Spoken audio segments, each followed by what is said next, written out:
Being 9:13, I call to order the September 24, 2024 Rental Program Special Magistrate proceeding.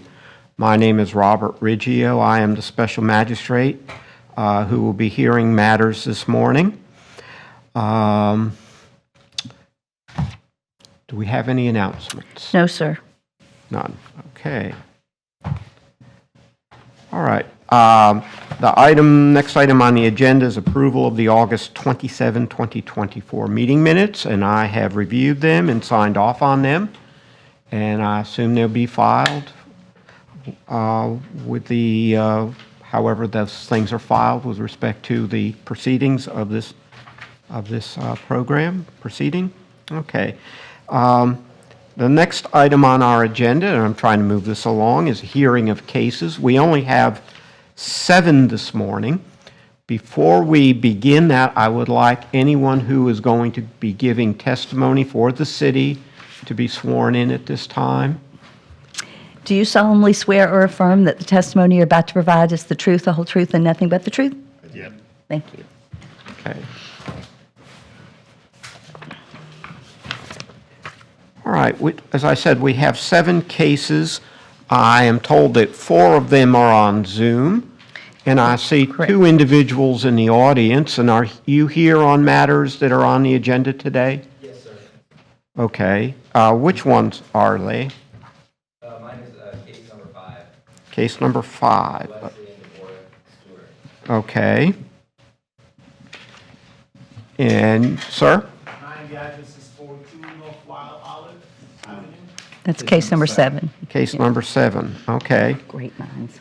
What I would like to do is for the 2 individuals that are here to get your matters out of the way first. I believe that the number 7 has a little bit of complexity that would really benefit us to bring it forward. We can go ahead and handle it in order.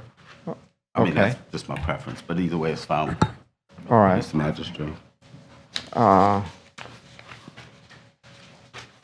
right, well then, if you think that would make, I'm trying to get everybody out of here as quickly as I can. Certainly. And the people online also would prefer probably not to be waiting around, so why don't I just take them the way they are, and we'll just go down. And sir, we'll get to you hopefully fairly quickly, so, and same for you, sir.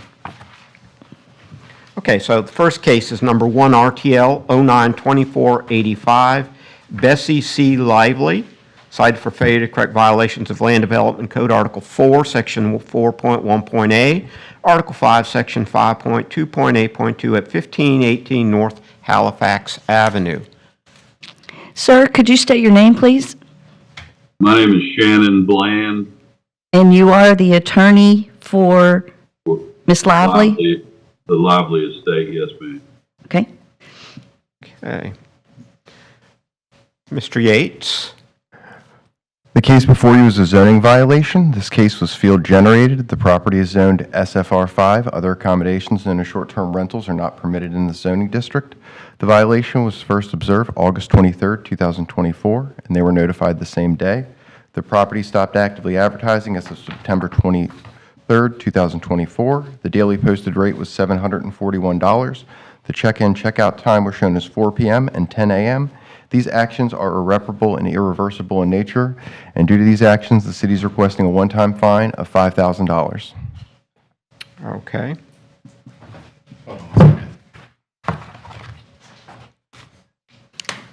It's probably number 7. All right, Mr. Jackson, do you have anything to add? Mr. Yates, are you finished? Yes, sir. Okay. Mr. Jackson? Mary Kay Kennard. Mr. Magistrate, Anthony Jackson, attorney for the city. And Attorney Bland, I present to the magistrate the city's position on why we're asking the magistrate to make a finding that these violations are irreparable and irreversible in nature based on the following common knowledge, that there's a beneficial gain to property owners with these types of violations when they advertise conduct that is prohibited by the city's code, It affects rental property. It affects them renting property or holding our property as a vacation rental that cannot be reversed or repaired. Florida Statute, Chapter 162.09, subsection 1D provides for the magistrate to be able to make a finding that such violation is irreparable or such violations are irreparable or irreversible in nature.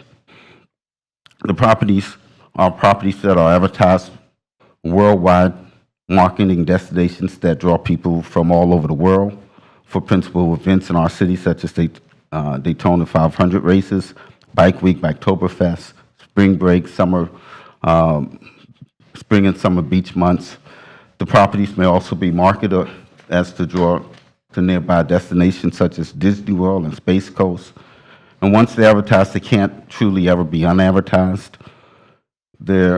Once they're put on the web and advertised in that way, the information posted today can be printed or saved, forwarded, or retweeted, and even copied and posted on other sites. And it limits the city to the only solution to the advertisement is to require that all postings be removed. The information has long-range effects in luring patrons under contract to participate in unlawful stays in our city. The patrons risk poor health, poor safety and welfare due to unregulated or self-regulated vacation accommodations that the patrons enter into at their own risk. A single day of advertising can potentially book a property for the whole year.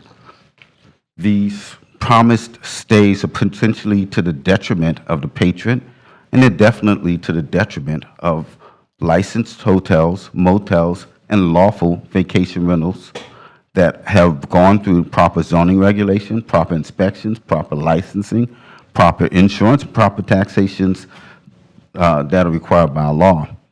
The transient nature of the rentals limit the means of the enforcement, typically to the inspector having to identify it by advertisements. By the time code enforcement arrives to properties, the transient patrons typically are gone from the property, or they claim some misleading relationships that are often contradicted by the advertised visitor reviews. The monetary effect of these unlawful rentals is that there's an avoidance to the local tax requirements, there's inadequate insurance coverage, unfair business competition against lawful accommodations businesses, and lawful vacation rentals. The community effect is that transient business use within unauthorized residential neighborhoods affect density, parking, noise, and safety. They affect the peaceful enjoyment expected in residential neighborhoods, and they diverge from traditional and reliable residential norms. Our business community has made a demand of our city commission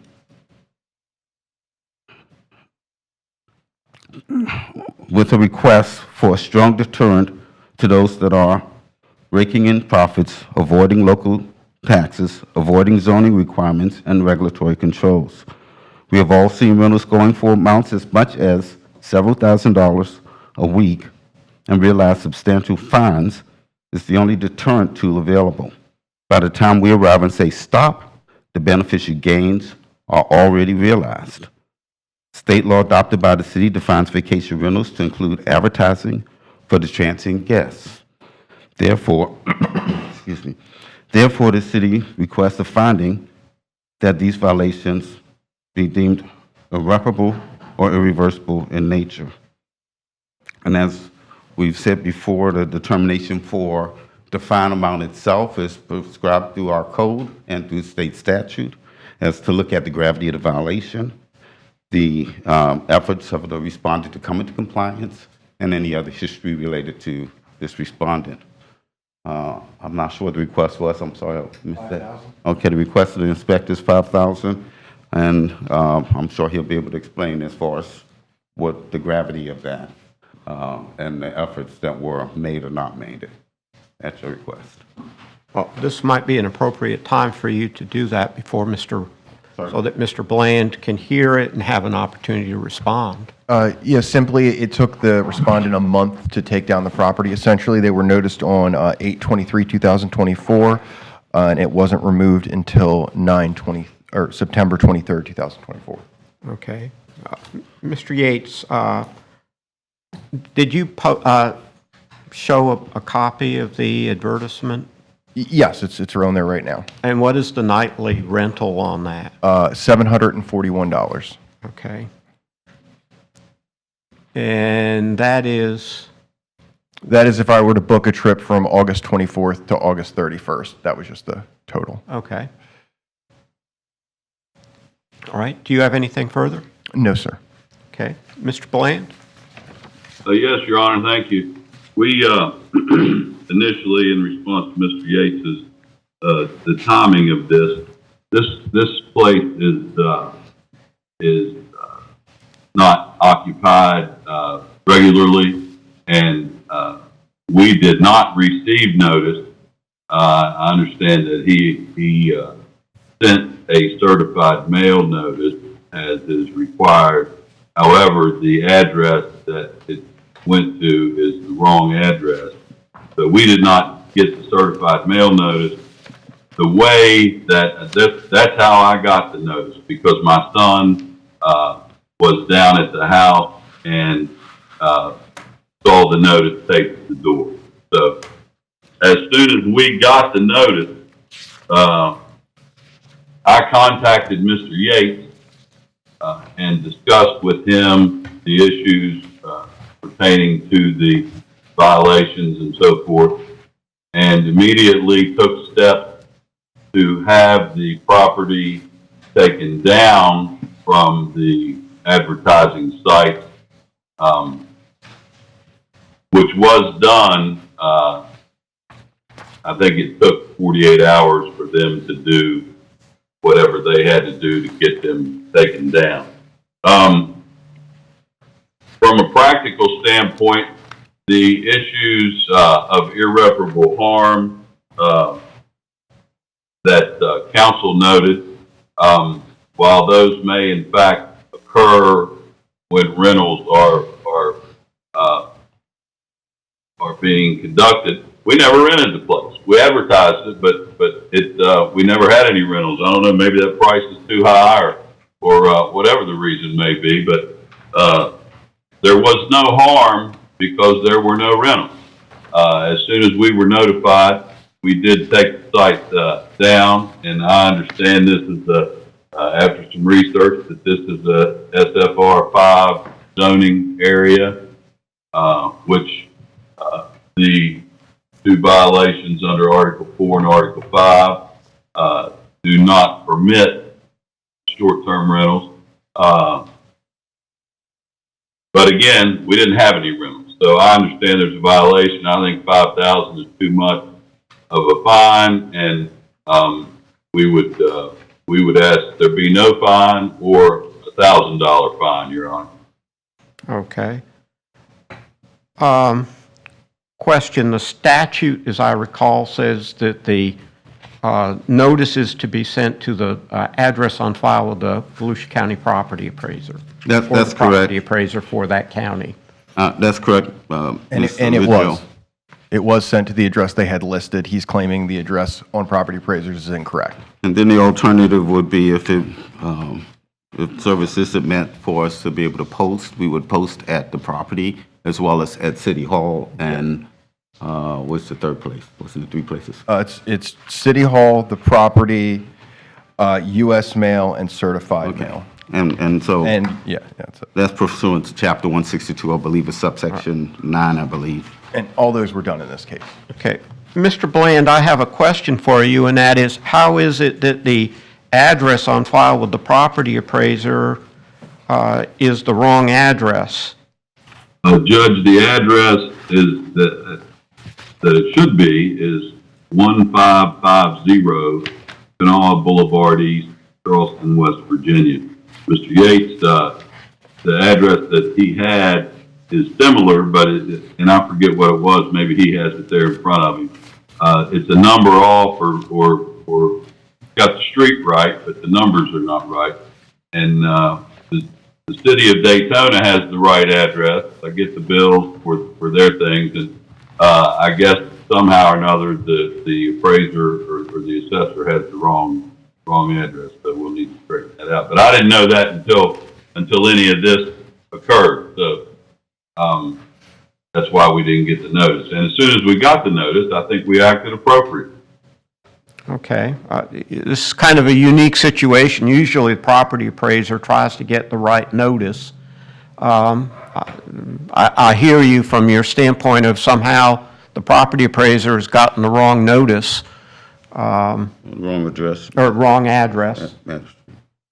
Um, And if I understand your statements, that when you did get the notice of this violation, that you acted promptly thereafter. Would that be sort of paraphrasing what you said? That's correct, Judge. My actions were to contact Mr. Yates, as is referenced on the bottom of the notice with his contact information. And after doing that, I contacted the agency and told them this had to come down, that there was a zoning issue. And so that process was begun, and now it's not being advertised. So, Okay. yes, sir, that's correct. Okay.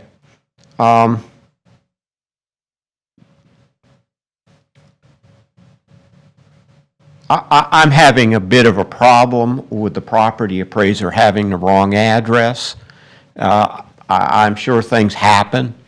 And I would like to know if the property appraiser truly has the wrong address, because I would be amenable to reducing it to the $1,000 as we have done with other properties.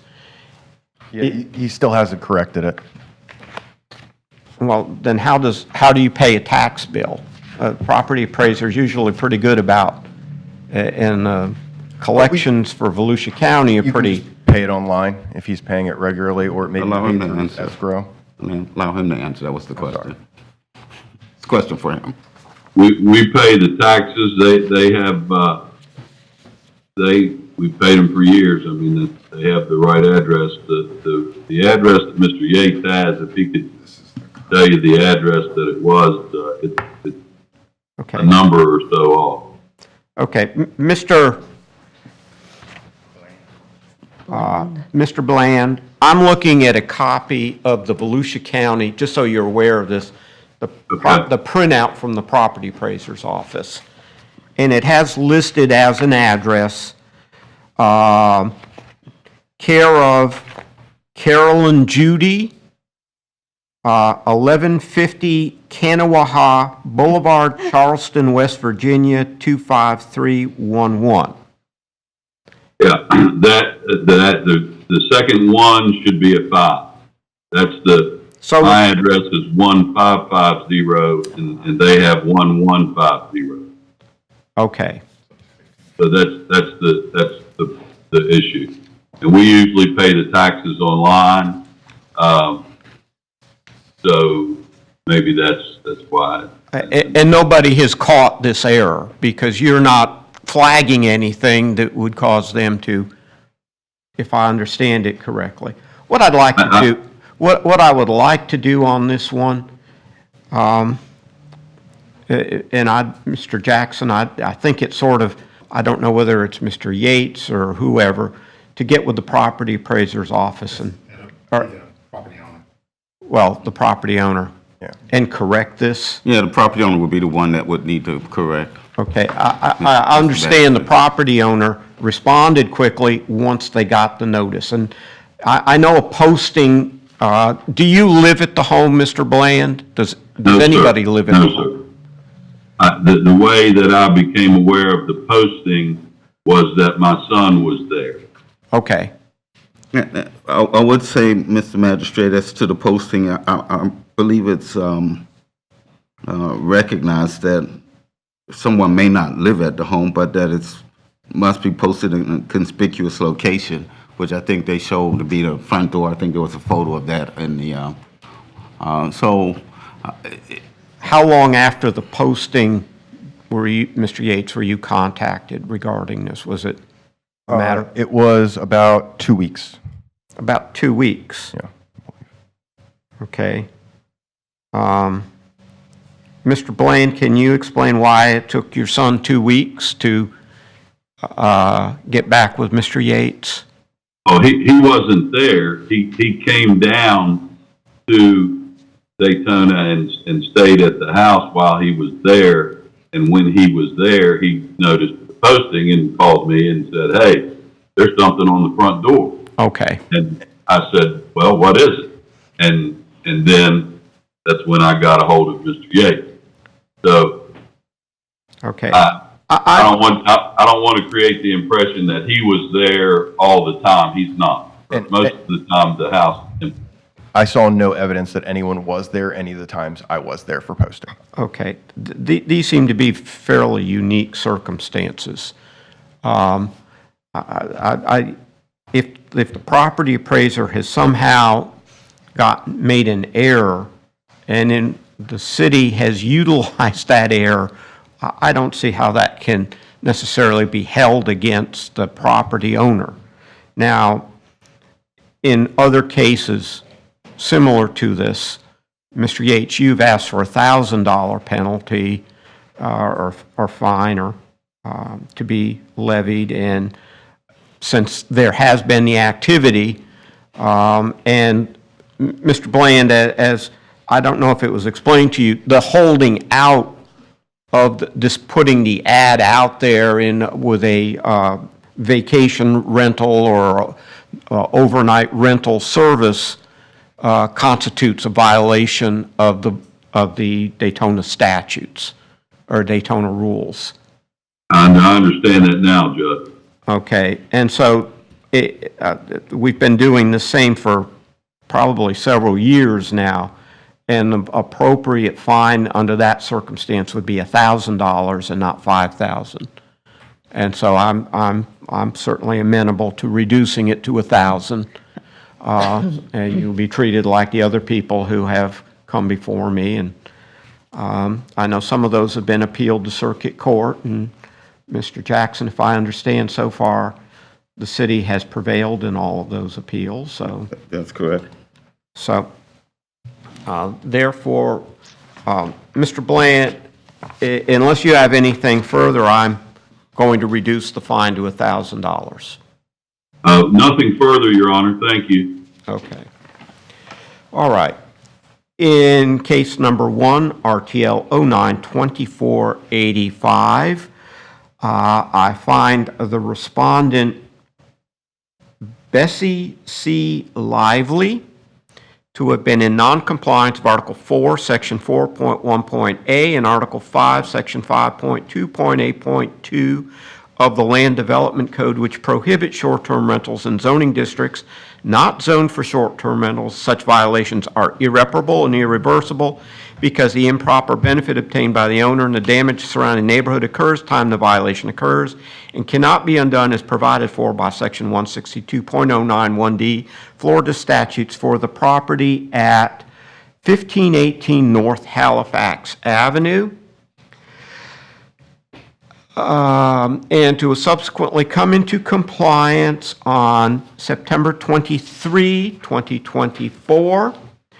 And hereby order the respondent shall pay a fine in the amount of $1,000 and not violate that section of the Land Development Code again, and that for any future repeat violation, the respondent may be placed on a subsequent agenda for a hearing before the special magistrate for consideration of a fine of up to $15,000 for each occurrence as per Chapter 162 Florida statutes.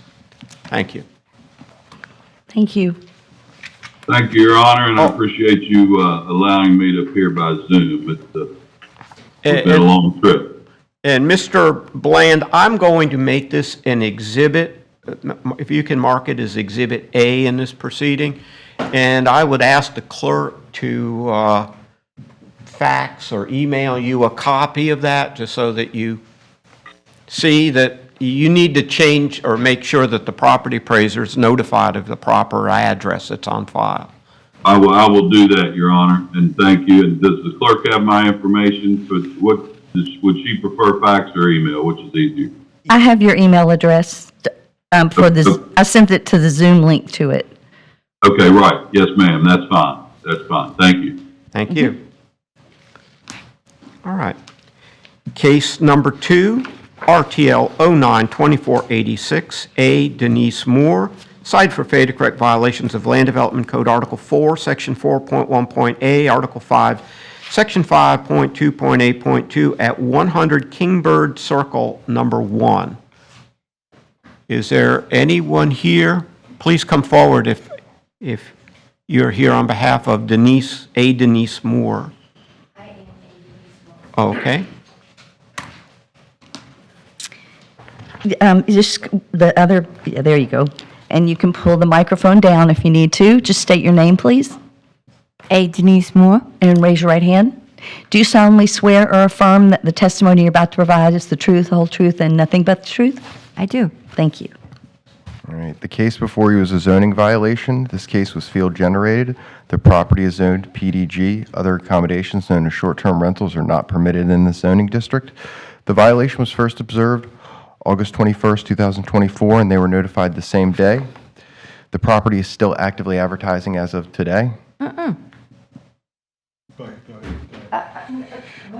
The advertisement Ma'am, displays 12 you'll get an reviews. opportunity I'm to sorry. respond. The check-in, Let him- check-out time. If Mr. Yates, if you could, ma'am, the way this works, and it works much better if you heard like in the last one, allow Mr. Yates to finish, Oh, I'm and sorry. you I can was jot down all the stunned. things that I'm you sorry. object to. I'm sorry. The daily posted rate was $65. The advertisement displayed 12 reviews. The check-in, check-out time were shown as 3 p.m. and 11 a.m. These actions are irreparable and irreversible, and due to the actions of the property owner, the city is requesting a one-time fine of $15,000. Okay. Ma'am, if you can, there's a procedure we go through, and Okay. Mr. Jackson will come up and speak, as you saw in the preceding one. Okay. And then you'll have full opportunity to voice all of your objections to anything that you may feel is not correct. Ms. Moore, I don't believe you were in here yet when I started speaking. I'm I not was. sure. I heard you tell the whole thing about the impact on the city, and I heard it. Okay. Yeah. Well, generally what we do then is, if you've heard it, you have the option, if you so elect, you can waive me reading that or expressing that again. Oh, You okay, would yes. have the right I did. I paid attention. Yes. And you would have a right to speak to any of the things that I had Okay. addressed with, as far as the city's position regarding Gotcha. the irreparable, reversible in nature. I understand. But if that's something you waive, then I would ask the magistrate to go and acknowledge that on the record. Okay. Ms. Moore, I'm hearing that you have waived Mr. Jackson repeating his presentation regarding the city's position on this violation being Yes, sir. irreparable and irreversible. Yes, sir. You still have full ability to object to anything that he said or disagree with anything he said. That's his argument that he's presented to me. You're free to present your arguments why you may think he's in error. So then I will therefore, based on, Ms. Moore, you're nodding your head yes. Oh, yes, I understand. Sorry. Therefore, if we could incorporate Mr. Jackson's argument as to the city's position on why this violation is irreparable and irreversible as presented earlier in case number 1, RTL 09-2485, that argument should be incorporated into this proceeding. All right? Anything further, Mr. Yates? No, sir. Mr. Jackson? No, sir. Ms. Moore, it's your turn. Okay. As soon as I got the notice, I called Mr. Yates because I did not know. I don't rent my whole place out or anything, just a guest room, and I had just basically started. I've only owned the place for a year, but I thought, well, that would be fun to have someone come visit. I know that you can have roommates, so I thought, well, anyway, but as soon as he called, I said, oh, my God, and I called him right away. And I said to him, you may remember, I didn't know how to take it off, but I just blocked out all the dates right away so that nobody could book or anything. And so he said, he understood and he believed me, and he said at the time he was going to recommend a $1,000 fine because I was cooperative. I then did I thought, figure out how to take it off. And if I go to the Airbnb, when you go online, it'll say up on the top right, switch to hosting. Yeah, just like that. And I can't do that anymore, so I figured I was successful. Yeah, that's, and I haven't gotten any, Airbnb like would send me a text saying such and such wants a book. I got none of those. So I just assumed I was successful because, I really did, take it down. Sorry. Currently, and it has been, the site is bookable with dates open. Where? I mean, I'm sorry, what dates? Oh, January, February. Shoot, I mean, I'm not even gonna be living there then. I'm moving to the West Coast, so I'm definitely not. Open and bookable. January's got a booking? It's open and bookable. Oh, but what's that? That's where I selected. Oh, So I okay, can get the I'm sorry. pricing, so I can hit reserve. Okay, I'm sorry. Mr. Yates, what I'd like to do on this one Yeah. is to continue the matter, allow you to resolve it, because it sounds like Ms. Moore wants to resolve the problem. And then we can come back with it's resolved, and based on how things go, perhaps a revision as to what is being requested.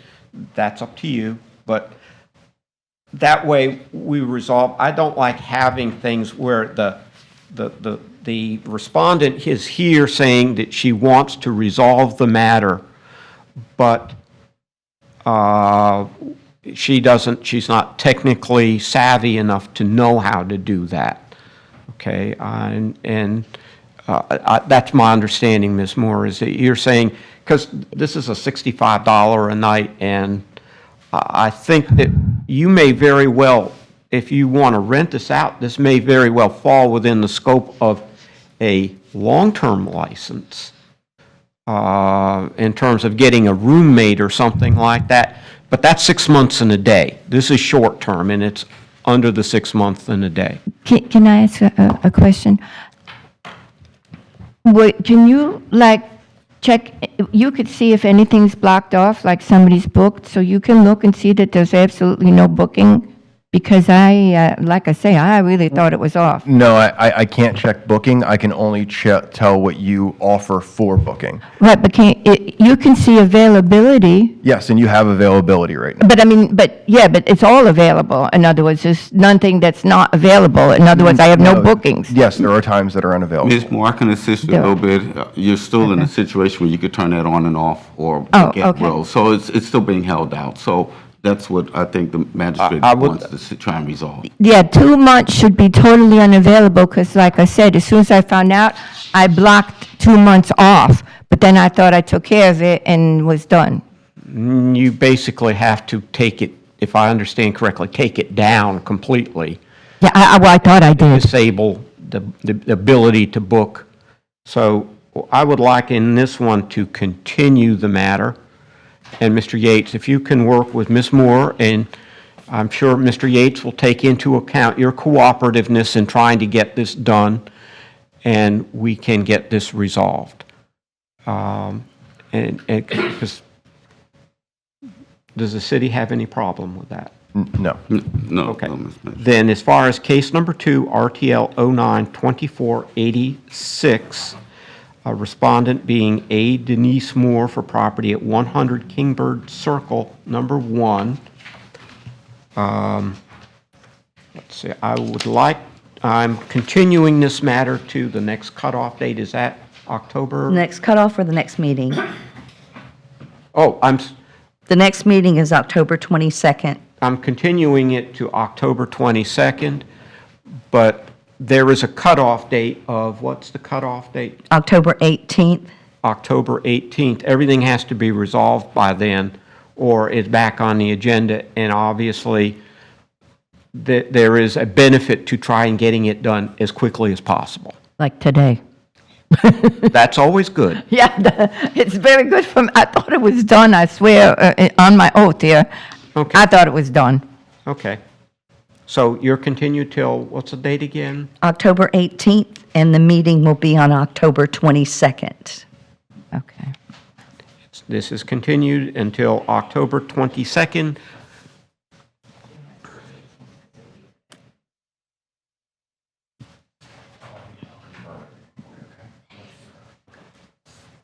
Oh, am I done? You are done. The next item is case number 3, RTL 092487. Mary K. Canarty is cited for failure to correct violations of Land Development Code, Article 4, Section 4.1.a, Article 5, Section 5.2.a.2 at 130 North Seneca Street. Good morning. Could you state your name, please? On Zoom? Hello? You might be on mute. Can you hear us? There we go. Sorry, I was on my computer and then it crashed, and so now I'm on the phone. Oh, Okay. okay. Trying to get back. I'm trying to get back on the computer too at the same time. But Mary Kay Canarty. All right. Could you raise your right hand, please? Do you solemnly swear or affirm that the testimony you're about to provide is the truth, the whole truth, and nothing but the truth? I do. Thank you. Mr. Yates? The case before you is a zoning violation. This case was field generated. The property is zoned SFR 5. Other accommodations known as short-term rentals are not permitted in the zoning district. The violation was first observed August 14, 2024, and they were notified the same day. The property stopped actively advertising as of August 22, 2024. The daily posted rate was $79, and the check-in, check-out time shows 3 p.m. and 10 a.m. These actions are irreparable and irreversible in nature, and due to the actions of the owner, we're requesting a one-time fine of $1,000. Okay. Mr. Jackson? Ms. Canarty, I'm Anthony Jackson. I'm the Deputy City Attorney for the City of Daytona Beach. I represent the city in these proceedings. I presented previously to the magistrate the city's position regarding our request that these be deemed irreparable and irreversible in nature. If that's something you need me to repeat or present again to the magistrate, I will. You do have an option to waive me doing that again if you've heard it and you feel you don't need it repeated.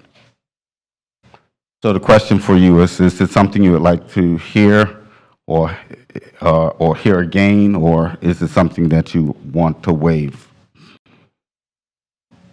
I don't need to hear it again. I did try to look it up. I looked up the statute, so I saw what's there. Okay. Ms.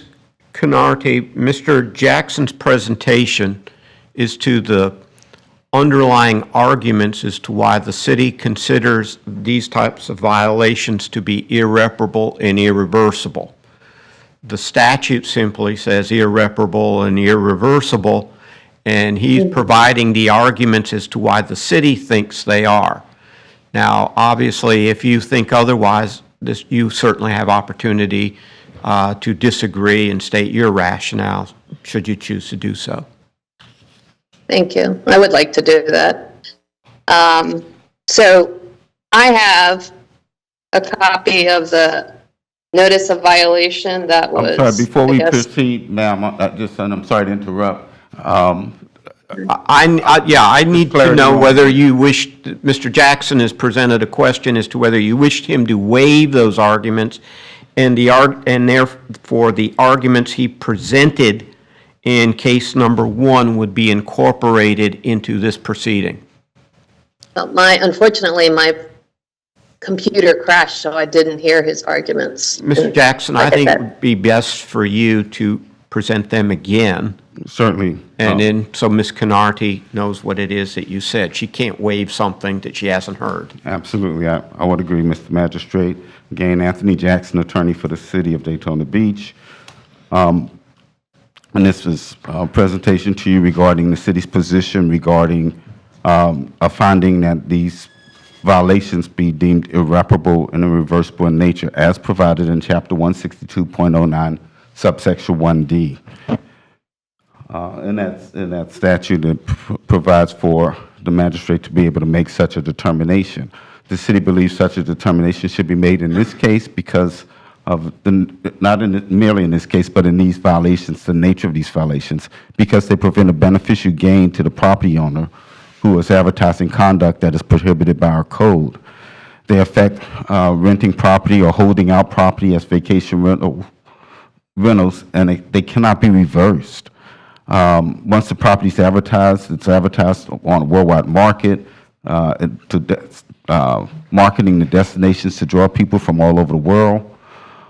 For principal special events in our city, such as the Daytona 500 races, Bike Week, Biketoberfest, and throughout our spring and summer months to our world's most famous beach. The properties are also marketed as a draw, or could be marketed as a draw to nearby destinations such as Disney World and Space Coast. The main point, Mr. Magistrate, is that once the properties are advertised, they're never truly unadvertised. The reality of the web is that you cannot push such advertisement back into the tube. Information posted today can be printed and saved, forwarded, retweeted, and even copied and posted on other sites. And I guess that's re-X'd now, on other sites, limiting the city to the only solution for the advertisement is to require that all postings be removed. The information has long-range effects in luring patrons under contract to participate in unlawful stays in our city. The patrons risk poor health, poor safety and welfare due to unregulated or self-regulated vacation accommodations that patrons enter into at their own risk.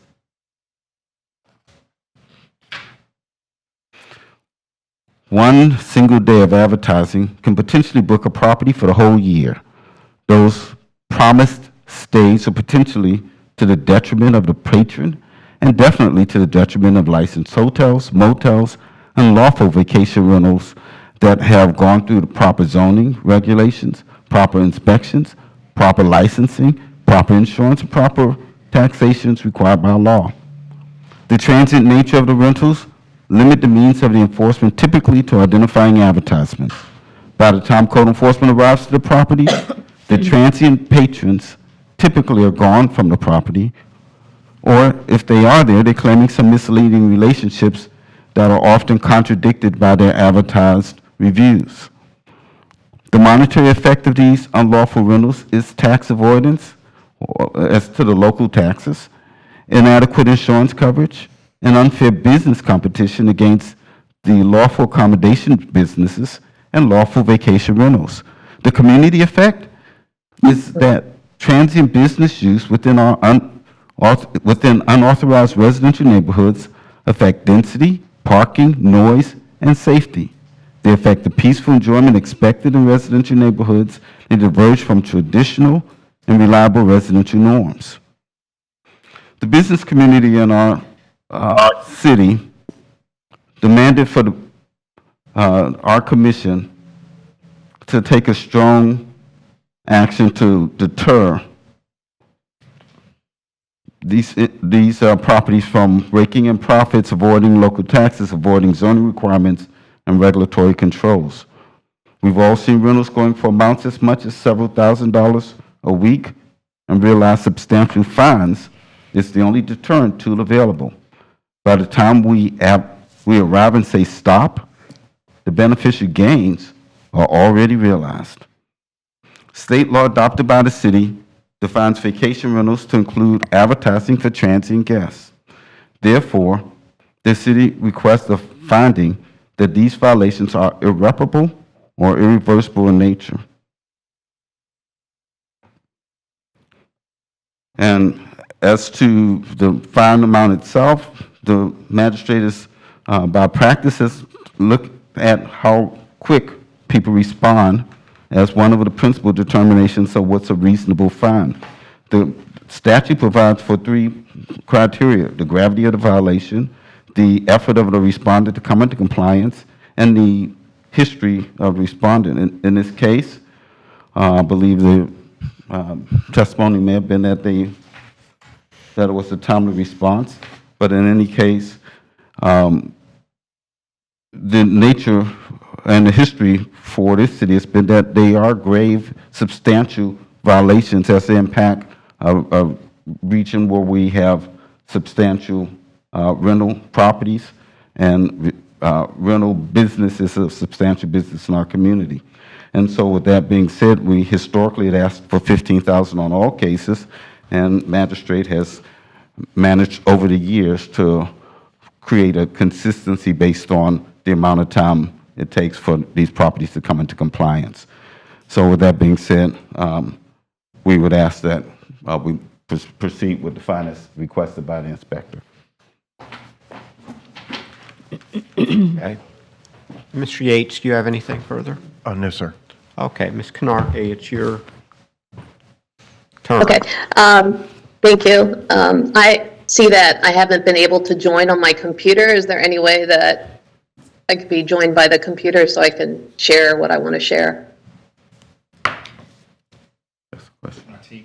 Excuse me? That's a question for the IT. Yeah, is there something on, gentlemen, on, that you- There we go. I think it's joining me now. It's joining me now. Thank you.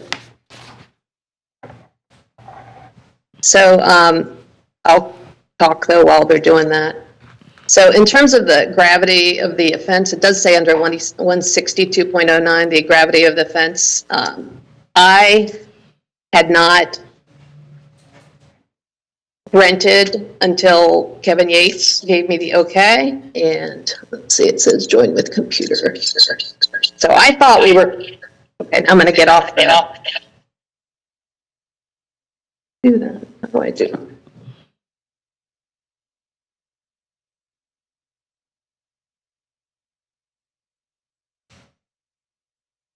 We can't hear you. Thank you. So, first of all, I love Florida. I've been coming to Florida for over 20 years to enjoy Florida as a vacationing. And I'm now older. My kids are graduating, and I wanted to live there, so I bought a house. And so I bought 130 Seneca Street with the intention of actually moving there, but then my youngest, who just turned 18, has had special needs since kindergarten, was going to live away in college in Maryland, but got cold feet and was unable to do that. So I was kind of in a bind to have to stay here in Maryland to assist her. And so, yes, I did put it advertised, and I looked up what Webster says about what's the definition of advertising. It's you make the public aware. Yes, you're intended to attract. So I wanted to see if I could rent this, because I have been a customer of Airbnb for many, many years. And I love the concept of Airbnb, that private people can give somebody a place to stay that's clean and nice and affordable. As I've seen over the years of coming to Florida, that there's a growing homeless population, and people, because of poor credit, for whatever reason, there's not enough affordable housing, credit checks, and all of this. And actually, I discussed this with Kevin Yates, and he told me that his in-laws live with him. And that's another thing. There's a growing elderly population on a fixed income. So I really believe in the idea of Airbnb and affordable housing. So I'd like to start off saying that I don't think that it's irreparable to give people options. I did not have anybody contracted to live there where they paid money and was living there until Mr. Yates gave me the okay. So I got the okay from him, and then he swore under oath that it's, I guess, and that's because based on what Mr. Jackson said, that's their practice, is that they believe that it's irreparable that you posted something. But you don't have to contract just because you post something. So I wanted to see, is there anybody there that wanted to rent this place? And I found somebody, and they rented it for over the 6 months, but that was not a done deal until Mr. Yates gave the okay. So I got my license. Mr. Yates came, he filled out the form, he said, you're good to go. And so then after that, which I can bring it up, let me see here, do that.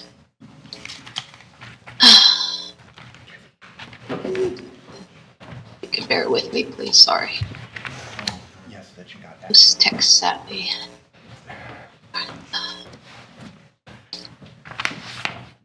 Allow Ms. Canarte to finish.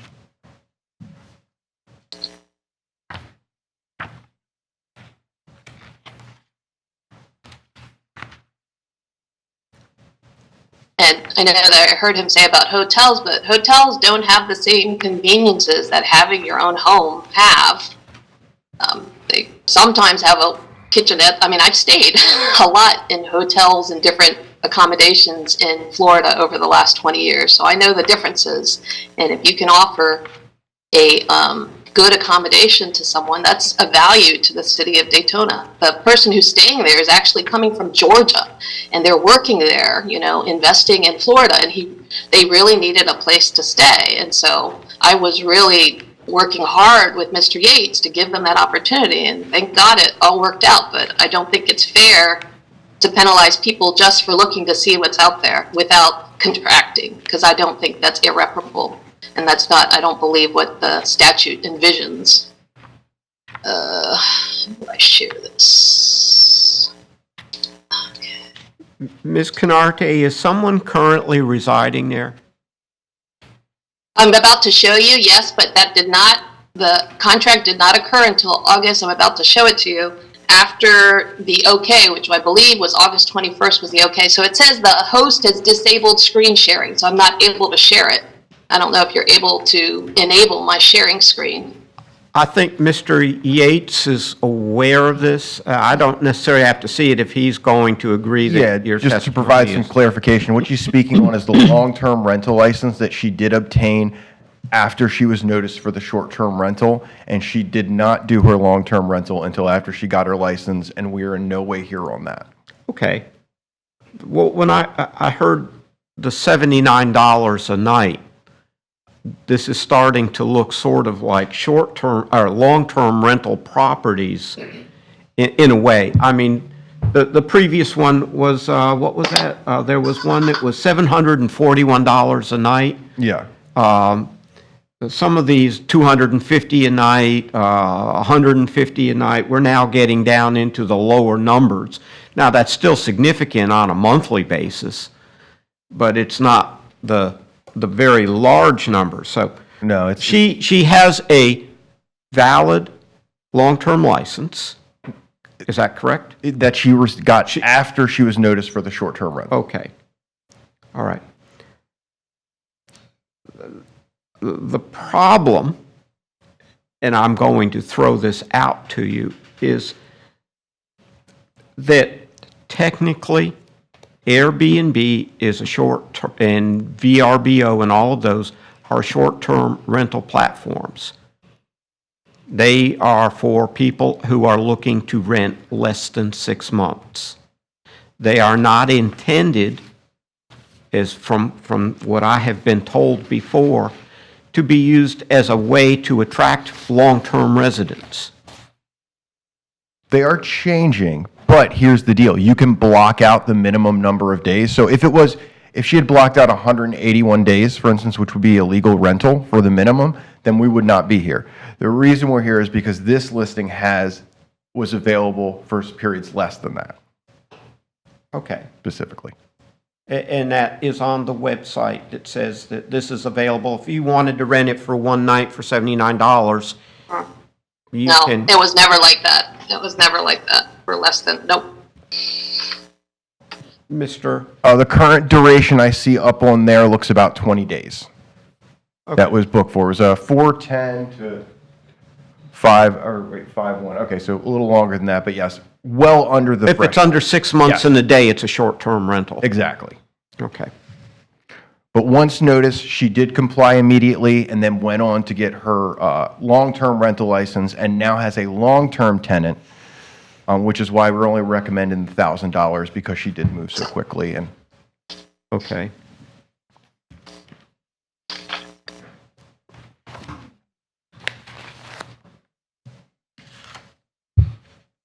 A lot of these where there have been situations like this, there has not been a transition to a long-term rental license.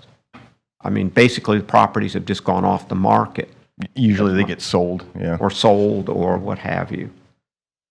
Again, Your Honor, I wanted to stay there. I mean, I love Daytona, and I'm getting to the age where it's time for me to, you know, be able to make that transition to more affordable housing. Up here in the Washington DC area, it's terrible.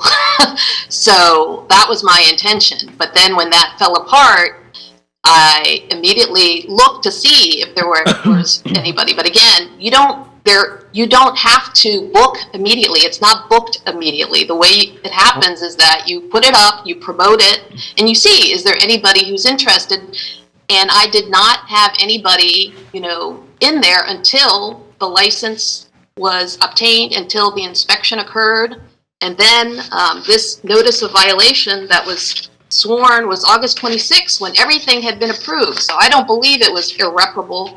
And the way that the statute, it wasn't, and this is something that was just put up. It's not like I've had past practice or history of that. So I would ask for, the benefit of probation or whatever that you're able to offer. 'Cause $1,000 is a lot of money, especially when you have a kid going to college. Ms. Canarte, as Mr. Jackson had stated and has said before, the holding out of the advertisement itself is a violation. Okay, whether or not somebody acts on it or how they act on it is sort of irrelevant. And so from that standpoint, I understand where you're trying to come from, but it's sort of like a post facto argument. I was able to come up with a different set of factors, and now I'm not subject to what I had done before. But it didn't happen. There was nobody. And I understand your argument, and you're very fortunate that you're in this country, because I have friends in Mexico where you'd be going to jail. They view that very seriously. People who don't go through the proper channels to get permits are not viewed very favorably.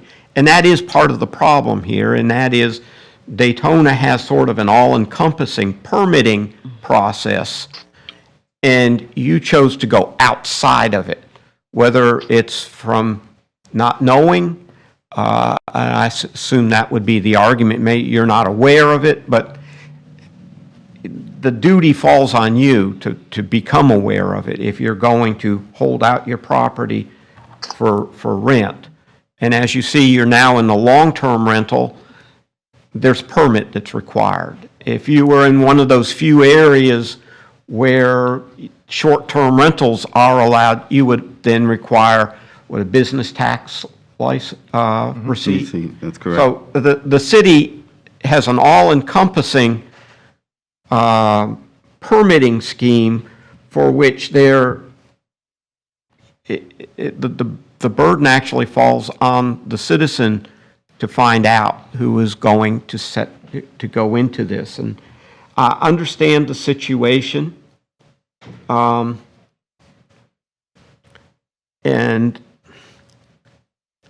I'm not seeing that the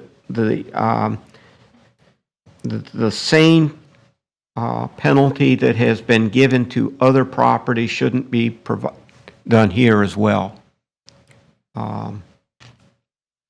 If you had asked someone, or you had contacted the city and said, I want to rent out my property, what do I need to do? What is your requirements?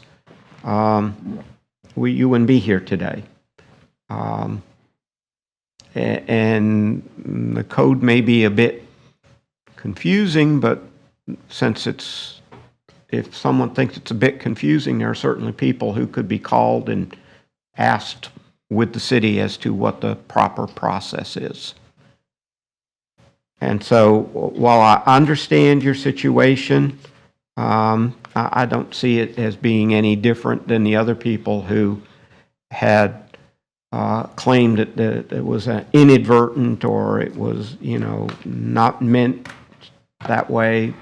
It was still a posted rental on a short term and it was, as Mr. Yates has stated, for a short-term period were the availability. So I am going to accept the city's argument that $1,000 be assessed in this matter. Could I have some additional time to pay that? Excuse me? Could I have some additional time to pay that? Ma'am, I think Mr. Jackson can speak to that, as he has stated before with respect to fines and, Well, I think just as far as the issue of time or the manner in which to pay, I'd ask the clerk to speak to that, but in general, generally you have 30 days to pay, and then it's recorded, or I don't know if after the 30 days, but it's recorded in the public, as a lien against the property, and it would sit there until it's paid. But the method of payment would be, the clerk can assist you with that, and I'd ask if, what's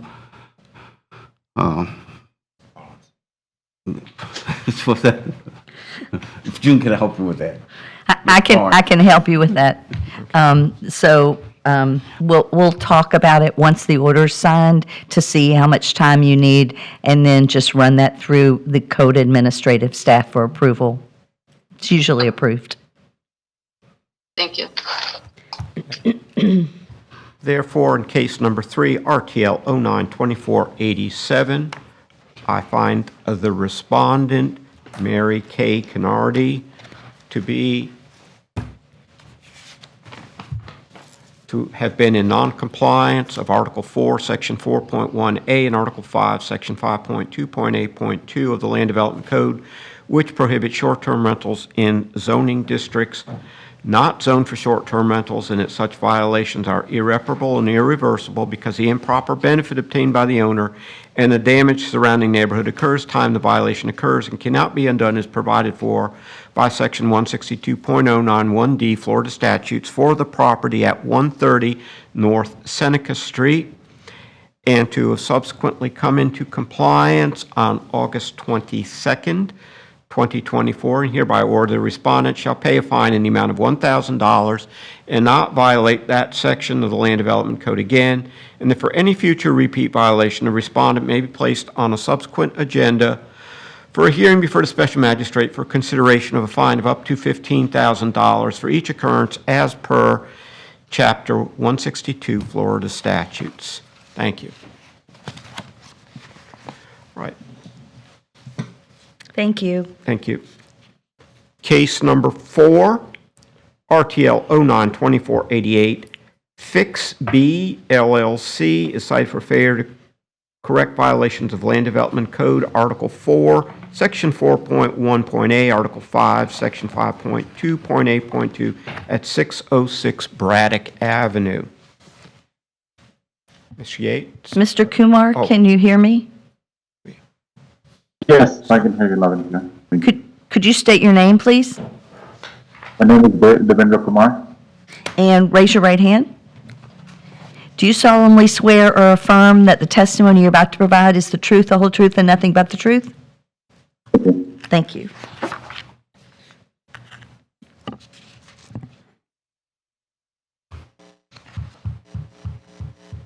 Okay, if I could just ask, sir, could you state your name, please? My name is Devendra Kumar. Okay, are you the owner or the owner of the Yes. property, or the owner of Fix Fix B LLC? That's correct. Okay, The city is requesting to add Devendra Kumar to the case. He's the principal of Fix B LLC, which has since been dissolved. okay. And what was that name again? It's DAVENDRA. And the last, D-E-V-E-N-D-R-A. Sorry. I'm sorry? D-E-V-E-N-D-R-A. Devendra. And then the first name is Kumar, Kumar. Right. Kumar, and the last name is D-E-V. No, that's first name. Is it backwards? Is your last name Davin No, last name is Kumar. Kumar? Okay. Sorry. Okay, Okay. That was my mistake. so it's Mr. David Dar Kumar? Devendra. Devendra Kumar. Devendra. Devendra. Devendra Kumar. Okay. At least that's what he said. Okay. And Fix LLB, it has been dissolved, or is it in dissolution? It's both, it was part of the divorce, but we had to separate the LLC and dissolve it. Okay. I went through a lot of transitions and entanglements, so I decided to create a new one, dissolve this one. That is the current status. But at this time, you are an authorized representative of for the property? That's correct. Okay. And Mr. Riggio, we have the divorce order where he was awarded the property in the divorce. Okay. Mr. Yates. All right, the case before you was a zoning violation. This case was field generated. The property is zoned SFR 5. Other accommodations known as short-term rentals are not permitted in this zoning district. The violation was first observed August 30th, 2024, and they were notified the same day. The property stopped actively advertising as of September 23rd, 2024. The daily posted rate was $145. The advertisement displayed 109 reviews on Airbnb and 1 on VRBO. The check-in, check-out time were shown as 4 p.m. and 11 a.m. These actions are irreparable and irreversible in nature, and due to the actions of the property owner, the city is requesting a one-time fine of $5,000. Could you repeat the stop date? September 23rd, 2024. Okay. Mr. Yates, you said the nightly rental was $145. $145, and how many reviews were there? 109 on Airbnb and 1 on VRBO. Okay. And what's the amount? 145. No, Oh, 5,000. 5,000. Okay. Do you have a picture of the property or location map showing where Yeah, the property is? There. Oh, okay. So it's beachside property? Mm-hmm. Yes, sir. Okay. And then there's the zoning. Okay. Mr. Yates, do you have anything further? No, sir. Mr. Jackson? I guess I can do it from here. Mr. Kumar, well, I'll go up here. Mr. Kumar, my name's Anthony Jackson. I'm an attorney for the city of Daytona Beach. I have previously presented to the magistrate the city's position regarding our request that he makes a finding that these violations, the nature of these violations are irreparable or irreversible in nature as provided under Chapter 162, Section .09, subsection 1D. And I made that presentation, and that's been done in the prior cases. My question for you is, you have an option. I can present that again, or if you feel you've heard it and don't need me to present it again, you can waive me presenting that. And that's up to you. And in any case, whether you have me present it again or waive it, you'll be able to speak to any of those issues that were raised in my in the position of the city. I would like to mention a few evidences that I did shut down the same day. I did have issues with VRBO because it was really challenging for me to, deactivate it. But I can, if you can ask. I'm asking you to hold on just a moment. I think you're explaining your circumstance, and so let's start with just the question of whether or not you need me to present our request for the finding of, present our position regarding the magistrate's determination whether it's irreparable and irreversible in nature. That's really a question of whether you want to waive it or you want me to present it again. And I just need your response to that. No, I understand the case. Mr. Kumar, the statute, the action that is brought is premised on this being what is called irreversible, irreparable violation. That's in Chapter 162 of the Florida statutes. And Mr. Jackson made arguments at the very beginning of this proceeding in case number 1 as to the city's position regarding that.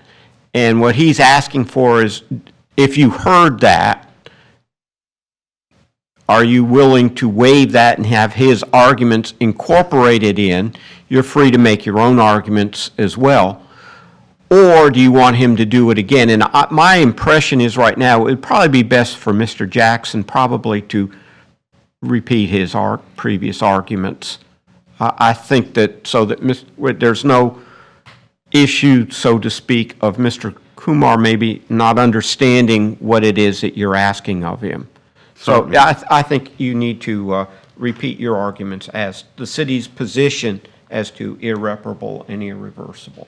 Yes, Mr. Magistrate, as you've indicated, this is the city's position on why you should make the finding that these violations, the nature of these violations, are irreparable or irreversible in nature as provided under Chapter 162.09, subsection 1D.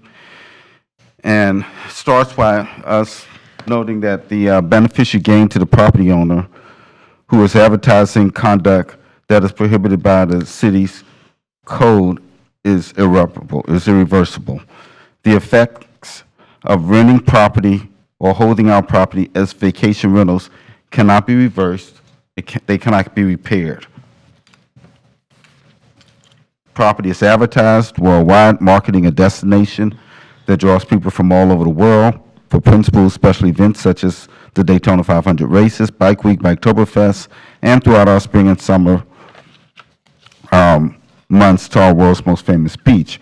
The properties may also be marketed to nearby destinations such as Disney World and Space Coast. And once the property's advertised, they can't be unadvertised. The reality of the web is that you cannot push such advertisements back into the tube. Information posted today can be printed and saved, forwarded, retweeted, and even copied and posted on other sites, and limits the city to the only solution for advertisement is to require that all postings be removed. The effects. The information has long-range effects in luring patrons under contract to participate in unlawful stays in our city. The patrons risk poor health, poor safety, and welfare due to unregulated or self-regulated vacation accommodations that patrons enter into at their own risk. A single day of advertisement can potentially book a property for the whole year. These promised stays are potentially to the detriment of the patron, and definitely to the detriment of the licensed hotels, motels, and lawful vacation rentals that have gone through proper zoning, regulation, proper inspection, proper licensing, proper insurance, and proper taxation that's required by law. And this detriment cannot be reversed or be repaired. The transit nature of the rentals limit the means of the enforcement typically to identifying advertisements. By the time code enforcement arrives, the properties that transient patrons typically are gone from the property, or they claim some misleading relationships that are often contradicted by the advertised visitors' comments. The monetary effects of these unlawful rentals is tax avoidance, inadequate insurance coverage, and unfair business competition against the lawful accommodations businesses and the lawful vacation rentals.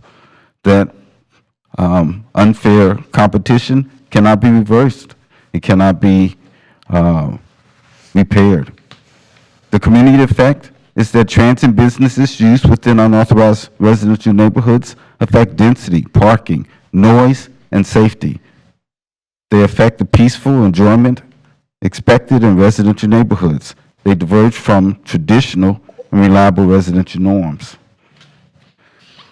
Due to the demand of the business community to our commission, our city commission has been requested to for us to have a strong deterrent against people raking in profits, avoiding the local taxes, avoiding zoning regulations and regulatory controls. So we have all seen rentals that go for amounts as much as several $1,000s a week, and realize substantial fines is the only deterrent tool available. By the time we arrive, or the inspectors arrive, and say stop, the beneficial gains are already realized. The state law has been adopted by the city defines vacation rentals to include advertising for the transient guests. Therefore, the city requests a finding that these violations are irreparable or irreversible in nature. Also, the gravity of the violation, the determination of how these properties should be fined, and our recommendation as to the fine is based upon 3 criteria that's in statute as well as in our city code. And that is to look at the gravity of the violation. These violations, because of the nature of our community, are substantial in terms of their impact on our rental accommodations businesses as well as those who are utilizing lawful vacation rentals. And they affect health, safety, and welfare. And then we also would look at the effort of the respondent to come into compliance, and the way that we've done that in our argument and position with this magistrate is that we ask for, we look at the efforts that's been made, and magistrate typically, if it's been a short period of time, will only consider a lower fine such as $1,000, and if it's been a substantial period of time, it can be as much as $15,000. When we first started these proceedings, we asked for $15,000 on all cases because of the impact it was having on our city and the request of our business community. And lastly, if this is someone who has been repeatedly coming before us, we would likewise ask for $15,000. But in any case, this specific case, the inspectors indicated that this respondent took a period of time and is asking for a fine. I believe it was $5,000 in this case. And so that would be our request, and that would be based on this determination that this is irreparable and irreversible in nature. That's all I have, Mr. Magistrate. Okay. Mr. Yates, anything further? Yes, the owner was speaking on dates of removal, just so you have them. He removed the Airbnb listing on September 3rd, 2024, as opposed to this listing being removed on the 23rd of September. The Airbnb listing was removed on September 23rd, 2024. The VRBO listing was completely removed on September 23rd, 2024, and the dates were blocked on the September 19th, 2024. Okay. Let me run this. You said that Airbnb was down on September 23rd. On the September 3rd. September 3rd. Okay. And VRBO was down on September 23rd. Correct. Okay. Do you know why there is a disparity between these two short-term rental sites in terms of when it was taken down? I have no issue navigating them and having them removed immediately, but obviously I cannot speak to everyone's level of expertise or what issues they encountered, but I do know that they do have, a team that you can contact. There's a number, there's chat.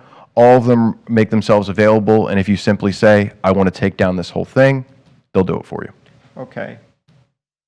So that apparently was done on September 3rd with Airbnb. Yes. With respect to VRBO, it was another 3 weeks later, basically. Correct. And were there anything on the posting that you saw that would give you reason to think that perhaps that there were rentals that were during that period? Or? I did not see any evidence of rentals. Okay. Well, did you ask the respondent in this matter as to why one was taken down relatively immediately and one wasn't? It actually took me a long time to find the VRBO listing, so we were well into that time period by the time I found it. I thought that he had taken everything offline. I stumbled upon it while I was looking at others, so that question wasn't raised. Okay. Okay. Miss, do you have anything further, Mr. Yates? Oh, no, sir. Oh, you said there was 109 reviews, right? Yeah, 109 on Airbnb and 1 on VRBO. Okay. Okay. Mr. Kumar? Yes, yes, Your Honor. It's your turn. Yes, so like Mr. Kevin was saying, I can even show you a screen share of my call log. I immediately contacted, as soon as I came to know about the notice, I immediately contacted both VRBO and Airbnb. Airbnb was very easy, very quick to navigate and figure it out. With VRBO, as per my call log, I was talking to them for 11 minutes. I thought everything was done on the same day as well. And then when I came to know 2 weeks later, or last Wednesday, Thursday, I realized it is still up. I was in a conference. I couldn't do the actions, right away. For the last couple of days, I was sick. So then I went back to VRBO and took it down. And I tried to navigate around and figure out what is going on. If you don't mind, I can share my screen with the call logs of how quickly I was able to contact both sites to take them down. Okay. So if you don't mind, I can share my screen with the screenshots of my phone call log, contacting VRBO, contacting Airbnb on September 1st, after I got the notice from my caretaker. I said it's up to you, Mr. Magistrate. If you want him to share it, he can, I'm sure IT can allow that if it's necessary. Well, essentially, my understanding from what you've said is that you promptly contacted both of them. Airbnb responded quickly, VRBO didn't. The question that I would have in that is that these things are online. You just check them. Why did you take the word from VRBO that they were taking it down when in fact they hadn't? VRBO is difficult to navigate. Figure out, as you can see, based on the reviews. I don't use that website much at all, so it is really difficult to navigate. I thought I had taken it down, but apparently it was still on. So I went back after I got the second notice to figure out what has happened, and that's when I, was able to affirm that I have really taken it down. And that was the second date that, reflected by Mr. Yates. Okay. Mr. Kumar, you said you have a call log or something that you could share Yes. with us? Yes, Is there any way that you could put that on the screen, or? Xavier? yes, I can do that. It's saying host disabled party. Okay, let me do that. Right, I just see it. Anyway. No, sorry. It's asked. Oh, there you go. Okay, 1 second. Let me share my screen. Airbnb. Hold on.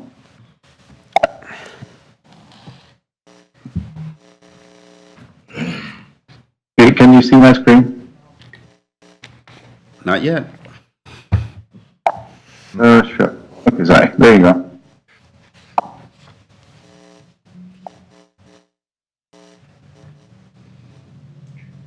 Okay. So this is September, when I was shared the screenshot of the first notice. I got it around 9:46 a.m. We can see the two call logs of my calls to VRBO and Airbnb. And these are the details of the log, the time it took. Airbnb was quick. I was able to resolve it very quickly. And it's best to call them too, just to make sure everything is all right.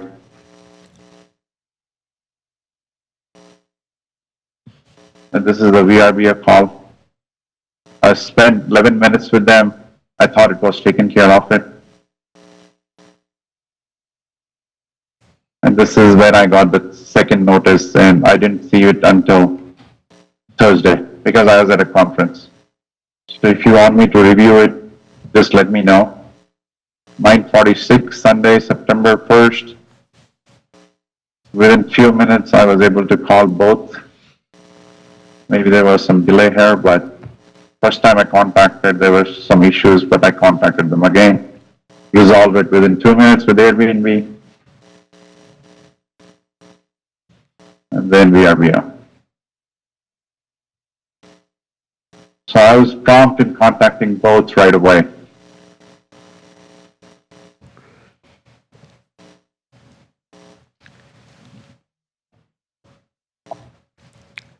Okay. Mr. Kumar, do you have anything else you wish to, No, these are the, yeah, this is a call log I can provide, supporting my, my actions as soon as I got the notice. So if you can consider that, I would really appreciate that. okay. So you have nothing further? Or do No, I don't. I don't, thank you. Okay. All right, well, Mr. Kumar, I can take what you said partially into account, okay? Ultimately, the burden lies with you to make sure that, for instance, VRBO actually did what they said they were going to do, not for Mr. Yates to discover it 3 weeks later. But under these circumstances, I'm going to reduce the amount that is being sought to $2,500. Typically, if someone acts quickly, they're $1,000. Someone who takes a while can be up, as Mr. Yates had, at $5,000. And what I see here is you fall somewhere in the middle. You tried, but you didn't go that extra step. If you had called VRBO and said, I want it down, and 5 days later, it's still there, you should have immediately gotten back with them, or 4 days, or 3 days, or whatever, because Airbnb went quickly, as you saw. And they're holding you at risk, and you did not follow up as I would consider appropriate under those circumstances, but your actions indicated that you tried, but you just didn't go that extra mile to basically make sure that you were in full compliance. And the burden lies with you to come into compliance. The inspector simply is here to tell you you're not in compliance or in compliance, and the inspector doesn't know what's transpired until, in this case, it was several weeks later that this advertisement was still up. So I'm going to reduce the amount of the fine to $2,500. Thank you. All right. Thank you. So therefore,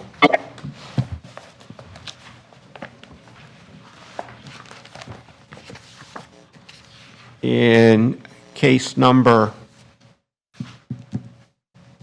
4, RTL 09-2488, respondent being Fix B LLC, I find the respondent to have been in noncompliance of Article 4, Section 4.1.a, and Article 5, Section 5.2.a.2 of the Land Development Code, which prohibits short-term rentals in zoning districts not zoned for short-term rentals, and such violations are irreparable and irreversible because the improper benefit obtained by the owner and the damage surrounding the neighborhood occurs at the time the violation occurs and cannot be undone as provided for by Section 162.091D Florida statutes for the property at 606 Braddock Avenue, and to have subsequently come into compliance on September 23, 2024, and hereby order that respondent shall pay a fine in the amount of $2,500 and not violate that section of the Land Development Code again, and that for any future repeat violation, a respondent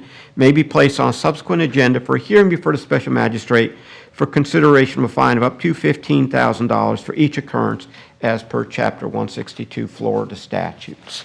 Mr. Riggio, and the city's request to add Mr. Kumar to the case by name. Okay.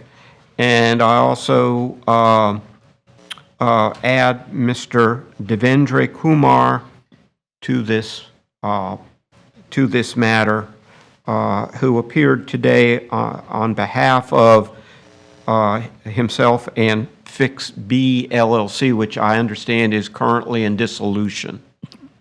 Correct. Thank you. Thank you. Thank you, sir. Thank you, sir. And contact with June for how to make the payment, is that correct? I'll be in touch with you once the magistrate signs the orders. Thank you, June. Okay. Thank you. It being 10:42, I would like to go into recess for about a 5-minute break. And then we will reconvene, let's say, at 10 minutes of 11:50.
It being 10:50, I hereby call the September 24, 2024 rental program special magistrate proceeding back to order. And we will proceed with the next case on the agenda, which is case number 5, RTL 092489, Wesley and Deborah K. Stewart, cited for failure to correct violations of Land Development Code, Article 4, Section 4.1.a, and Article 5, Section 5.2.a.2 at 135 Park Avenue. Could you state your name, please? Sam Martin. Stan Martin? Sam Sam. Martin. Do you solemnly swear or affirm that the testimony you're about to provide is the truth, the whole truth, and nothing but the truth? I do. And your relationship to this case? Family friend, and I oversee the property when they're not here in town. Are And you you ha- empowered to I am. take action on behalf of them? I am. Did they give you some type of written authorization? They did. Okay, do we have that? No, sir. It's a text message. Does that work? We'll leave that as the magistrate's choice. Read into the record. And then he can make a decision if you want to accept it. Okay.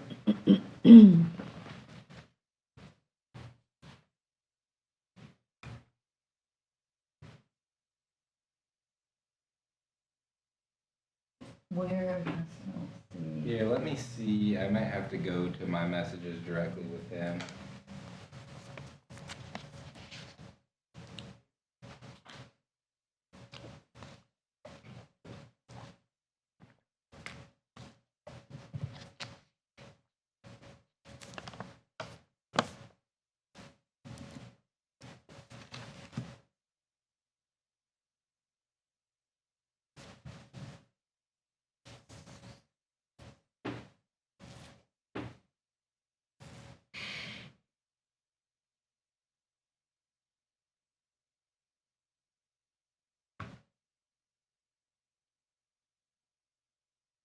Dang, he's fast with those thumbs.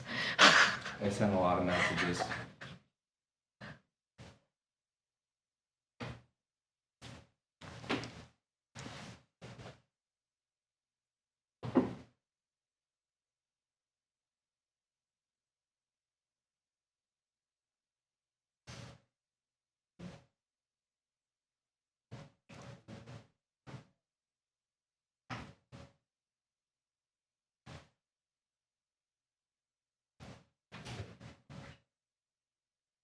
Him and his wife.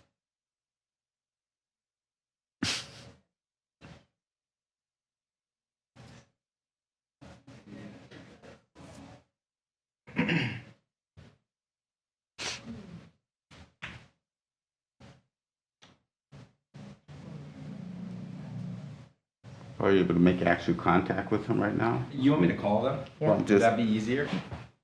Whichever gets us Yeah, it'll moving probably, along it'll probably be a fast. little quicker if I call them. You want to move to 6 and come in? I would think calling them and putting him under oath and Hey, Deborah. Hey, I'm here right now in front of the special magistrate. Go on back over to the microphone. Do you give me permission to speak on your behalf in regards to 135 Park Avenue? Yes, we do. Okay, thank you very much. Wait, wait. Okay. Wait. Miss Stewart, I need to swear you, no, you can stay over there. no, you're gonna swear him in. Oh, because we can't see her, that's Well, right. You're gonna swear him in, and he's gonna swear that that's Ms. Stewart, and we're gonna have to decide You- whether we rely on it. Okay, he's sworn in. Okay. You sworn? And in? you have called Ms. Stewart? Yeah, this is Deborah Stewart. You're on the Okay. line, Deborah K. Stewart. And that's your Ms. Stewart, you represent that you are who he says you are? Yes. Okay. And you're owner of this property? Yes. This is the property at 135 Park Avenue? Yes, sir. Okay, and your name again? Samuel Martin. And Mr. Martin, you want him to handle this for you, knowing that this may result in you receiving a fine of some sort, you want him to handle this matter for you? Well, yes, hopefully there's no Okay. Thank you. Yeah, I'm okay Okay. with that, Mr. Magistrate. Okay, if you're happy with that? Yes. Okay. Would you like for me to keep DeBoer here on the phone with us, or? I'll leave that more to her choice. DeBoer, do you want to stay on the phone with us here? Sure, that's fine. Okay, cool. What's that? She will not be able to testify, I'm sorry, I don't mean to interrupt. She will not be able to testify because she's not sworn. You would be the one presenting testimony. So she'll really just be listening in if so, Okay, she that's so fine. elects. Yeah, at least she can hear what's being said. Okay. Okay. Mr. Yates? All right. The case before you is a zoning violation. This case was field generated. The property is zoned SFR 5. Other accommodations, sometimes known as short-term rentals, are not permitted in this zoning district. The violation was first observed August 30th, 2024, and they were notified the same day. The property stopped actively advertising as of September 3rd, 2024. The daily posted rate was $129. The advertisement displayed 31 reviews. The check-in, check-out time were 4 p.m. and 11 a.m. These actions are irreparable and irreversible in nature, and due to the actions of the property owner, the city is requesting a one-time fine of $1,000. Sir, this is the stage where I ask whether or not you need me to repeat the irreparable, irreversible argument. I can waive it. I've heard it a couple times now. Okay, and I said argument, but presentation. And so we will be incorporating it from a prior presentation. Okay. You okay with that? Yes, sir. Okay. Okay, let the record reflect that the respondent in this matter has waived, has waived any objection to the incorporation, it's incorporation only, of Mr. Jackson's argument regarding irreparable and irreversible violations that was presented earlier in case number 1, RTL 092485. And that argument is to be incorporated into this case number 5. And Mr. Martin, you're free to make any arguments that you may have in opposition to what Mr. Jackson has stated. Sure. First of all, I'd like to say thank you, Mr. Magistrate, and thank you to the City Council here. Thank you for the service and the job that you guys do to defend our public and try to keep the community safe. We really appreciate that. So Wesley and Deborah Stewart here, these are my very close family friends who own this property. While they are away, and even while they're here too, I help them with their non-for-profit, which is Every Kid Swims, and they teach kids how to swim and surf in the community, and they partner with local first responders, the sheriff, the Daytona Beach Police Department, the lifeguards, the firefighters, emergency medical transfer, all those first responders. They partner with them to give back to the community through foster kids and youth, teaching them how to swim and surf. And this is their primary residence here in Daytona when they're in town. So they were unaware that this that it was basically a zoning violation to post this on Airbnb or any other short-term rental site. And prior to posting the listing, they contacted Airbnb to see if the area had any restrictions. Airbnb responded to them saying that the area had no restrictions. As soon as they received the warning from the city, they immediately took the listing down and they directed Airbnb to cancel all other bookings. A question that I have for the city is, have you attempted to contact Airbnb or any of the other vacation rental platforms to see if they could maybe like block out the areas here in Daytona that it's not allowed to do? Because this happens a lot probably where people don't know that it's a zoning violation, and then there's fines attached to it. And in our case here with Wes and Deborah Stewart, they run a non-for-profit for kids, so they don't have a tremendous amount of cash, laying around to pay for fines that they don't see coming, And then I have here on this sheet, I don't know if I should show this to Inspector Yates or Mr. Magistrate here. It's from Airbnb. It says, "Thank you for sending us documentation to support your request to cancel your reservations. We reviewed the information submitted and determined that this reservation cancellation qualifies to have the cancellation fee and other consequences waived. Your upcoming reservations will shortly be canceled and your calendar will be unblocked." And the last thing I would like to say is that the city, they gave a warning, okay, and then as soon as the warning was given, they took the listing down. But I don't think it's fair to just give someone a warning and then give them a fine immediately after that warning. You should give them a chance to correct it instead of just say, "Here's a warning, oh, and by the way, here's a fine too." So that's our stance on this. I'd be happy to speak to those things, Mr. Martin. Appreciate your kind words to the city. You asked a couple of things. I can start at the back here with giving you a chance. That's what that irreparable reversible is about. Our position is, and I think it's been the finding of magistrate on regular occasion, is that the benefit that someone arises, not only monetary, but even this competitive benefit, happens at the time the violation occurs. So once it happens. And so that's why a fine is immediate. If we elected, or if we took the position that we would be giving notices before fines, then we would get kind of caught up in some of these situations where we see hundreds of rentals, and it's just catch me if you can, keep going until we say stop, and then they switch or become another company and do it again.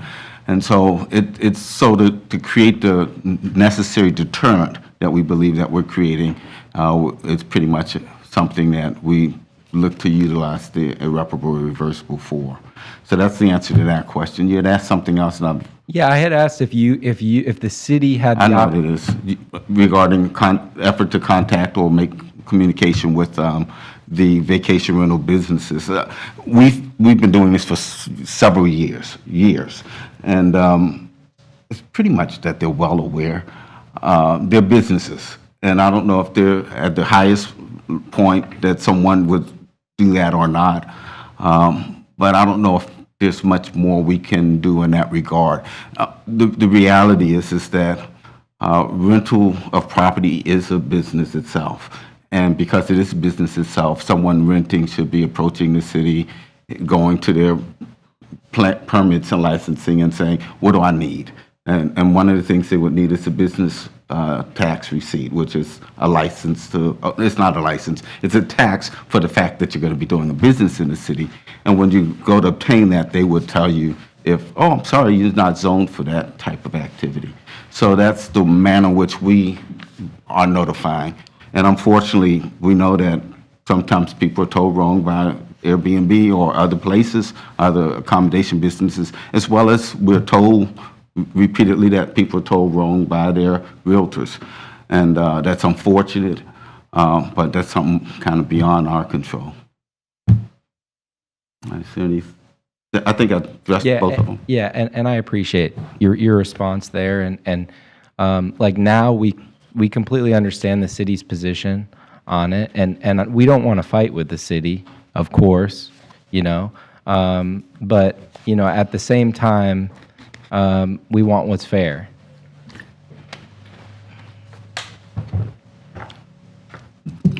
Understood. Okay. That goes back to the magistrate. Okay. But our position is very consistent as to our minimum. It's a big exception from our perspective when anything goes less than a minimum. And again, it's part of that deterrent effort. And I will confirm they acted right away and called basically as soon as they got the notice. Let me add, and I have stated this before, years ago, I was involved with environmental compliance issues. And as part of there's a certain similarity between people who are renting and people who were taking a 55-gallon drum of oil out in the woods and dumping it. And it was always, I didn't know, or this or that. And it came from these were sort of viewed from the U.S. Department of Justice as economic problems. And they felt that it always required that there be some level of fining because there is a benefit that accrues with the violation. It's not like you didn't mow your lawn.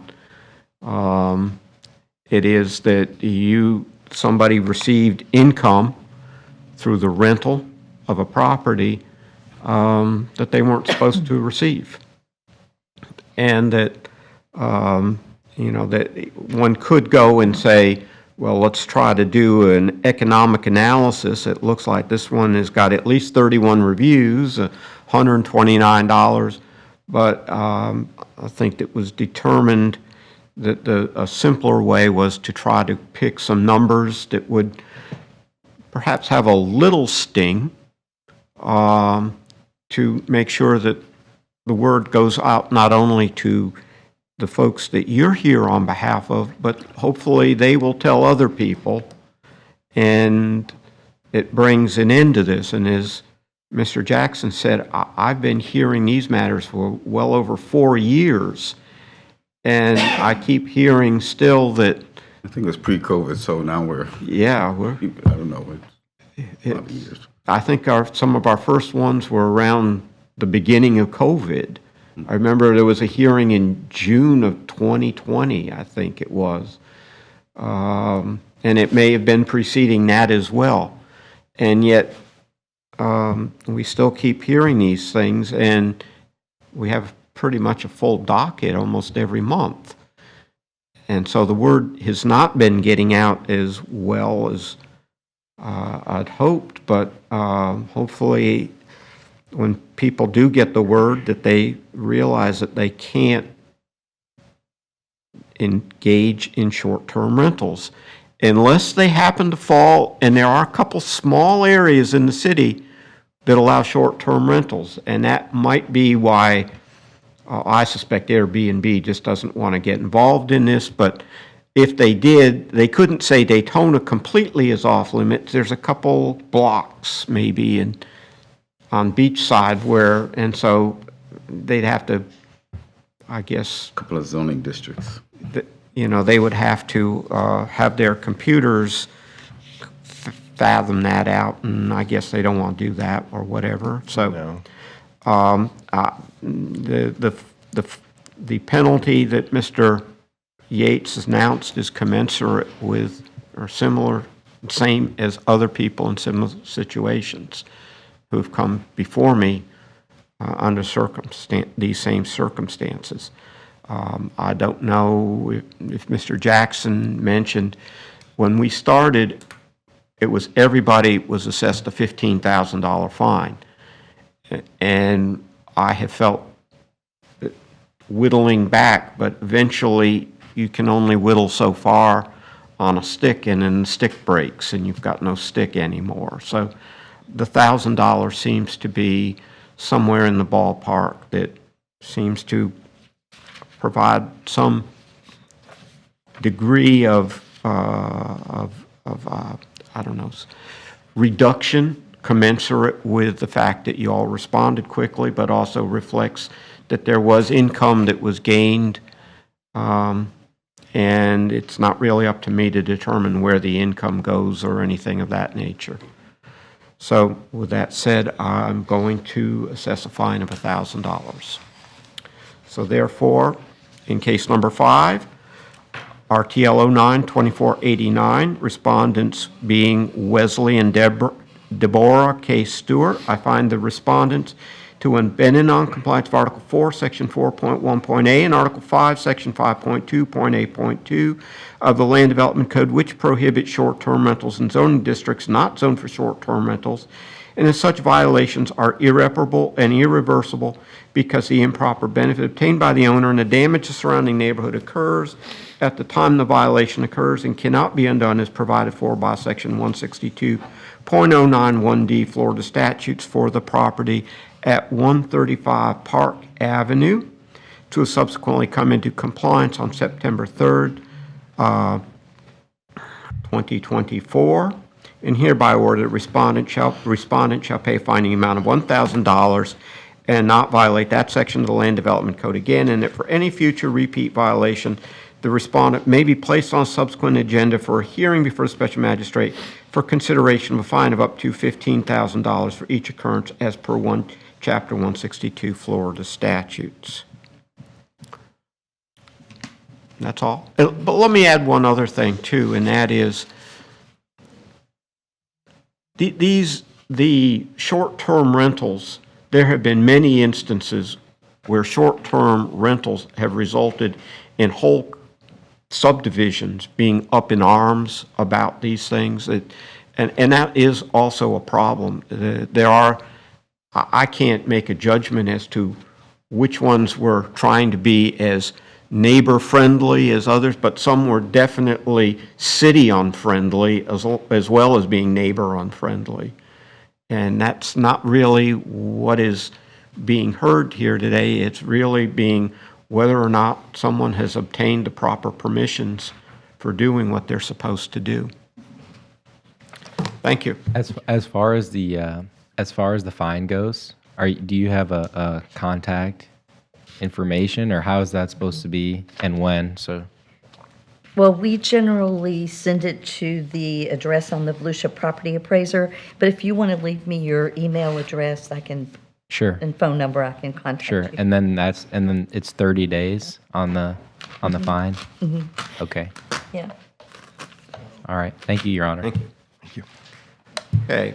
Case number 6, RTL 092490, Tricia Ann Thorson and Curtis Eugene Strandy, cited for failure to correct violations of Land Development Code Article 4, Right. Section 4.1.a, Article 5, Section 5.2.a.2 at 521 School Street. You tell me find out. Okay. Mark, you tell me find out. Yeah. Yeah. Go ahead and put your phone number. Is down. there someone here or a There Zoom? we are. Yes, They're up. yes. Hold on Okay. 1 second, please. Okay. Could you state your names, please? On Zoom? Can you hear us? We can hear you. We can hear you. Can you hear us? Yes. Can you state your names, please? Tricia Thorson and Curtis Strandy. Okay, raise your right hand. Do you solemnly swear or affirm that the testimony you're about to provide is the truth, the whole truth, and nothing but the truth? We do. We do. Thank you. Okay, perfect. Thank you. This one's probably better. Okay, Thanks. all right. Just have a good day. Okay, thank you. Mr. Yates? The case before you is a zoning violation. This case was field generated. The property is zoned MFR 12. Other accommodations known as short-term rentals are not permitted in the zoning district. The violation was first observed September 5th, 2024, and they were notified the same day. The property stopped actively advertising as of September 6, 2024. The daily posted rate was $140. The check-in, check-out time were shown as 12 p.m. and 11 a.m. These actions are irreparable and irreversible in nature, and due to the owner's actions, the city is requesting a one-time fine of $1,000. Okay. Mr. Jackson?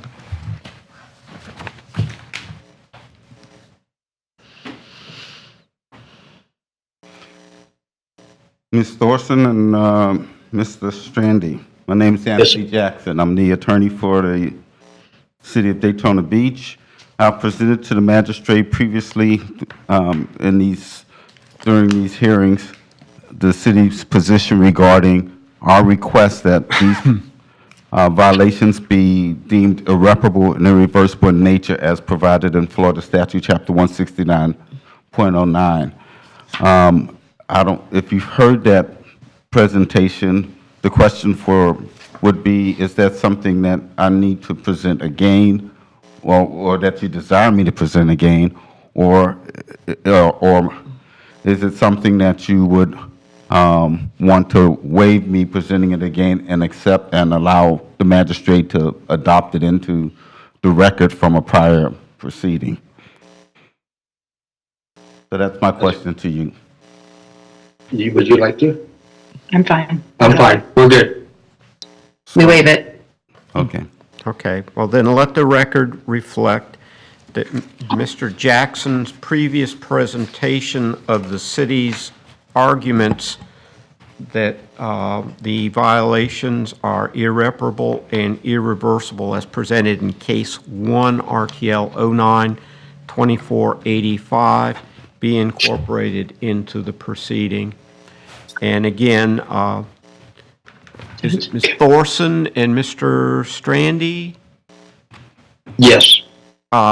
If you take exception with any of those arguments, you can certainly state your reasons in opposition.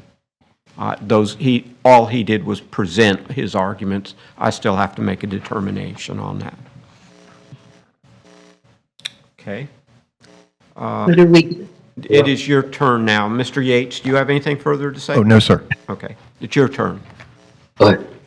okay, so we received, a neighbor found the letter on the fence, and we took the site down the day that we received a picture of the letter. We hadn't even received the letter here at our home in Washington, so we didn't even know that there was a violation on the day that we took the posting down.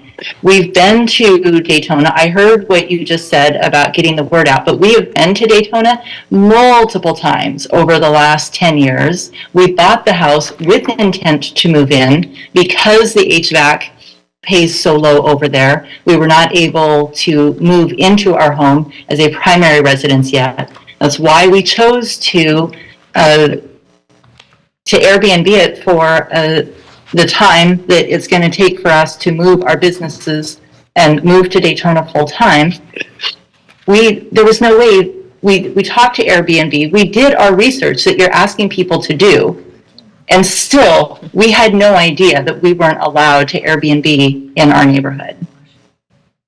We never earned any income off of this. Did you contact the city of Daytona Beach? We did in regards to like property lines and what we were allowed to do at the home, yes. I did not specifically ask about Airbnb. We just asked about rentals. And according to the codes online, which my son and I just looked up 3 days ago, or the day that we got the letter, we looked up on the day we got the letter, according to the codes that we found, it says 30 days or less is a short-term rental. Mr. Yates told us 6 days, 6 months. 6 months, and a day. Anything under that is a short rental. But we didn't have the code until we got the letter. That was when we were finally able to find the code to find what we were being accused of. So we've done our research. And we were told by Mr. Yates, as long as we took it down, or because we had taken it down immediately, that we would only be warned, that there would be no fine. To be very clear, I never said that. I always tell people if you To can be very cooperate- clear, be very clear, you spoke to me and those were your words. Once again, to be very clear, I say if you cooperate right away, we will ask for the minimum fine, which is $1,000. I have no reason to deviate from that, nor would I. Okay, all right. Mr. Jackson, do you have anything you wish to add or ask Mr. Yates any questions? No, I believe Person, he's consistently have asked for the minimum fine, so that seems to be consistent with what he's done over the years. No, I don't have any questions. I believe we complete our presentation. Okay. Well, it always comes down to the entity in this case, and that is it's the city's rules. and the city is the one who is best suited to determine. And if I understand correctly, you said that you didn't specifically ask the city about whether or not a rental of this nature was allowed. We asked about rentals, but yes, correct. We did not specifically say Airbnb Okay.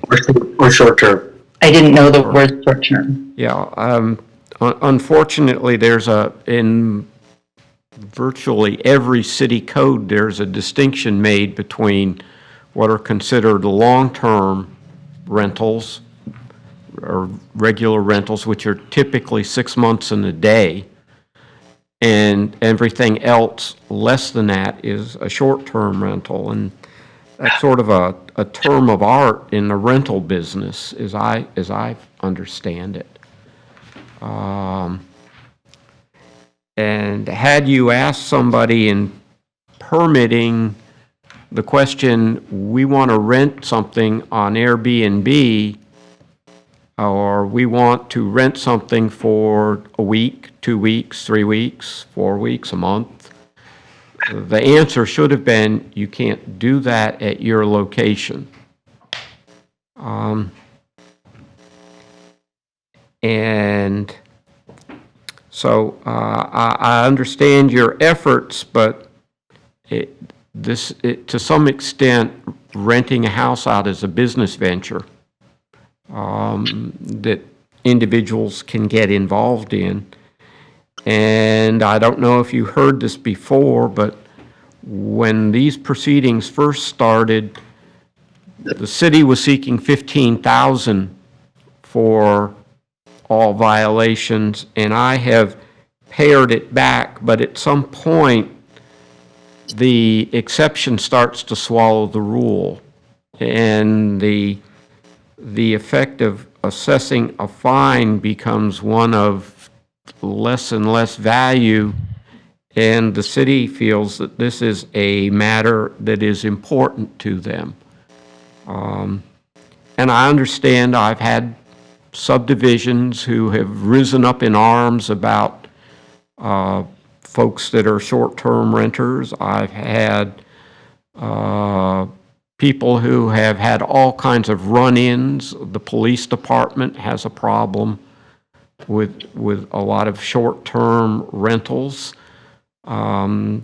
People who work for a living don't appreciate having Disney guests or Universal guests or SeaWorld guests who come back after a day at a park at 2 o'clock in the morning, who decide that it's an appropriate thing to carry on their vacation in the middle of the night. And so taking all of these things into account,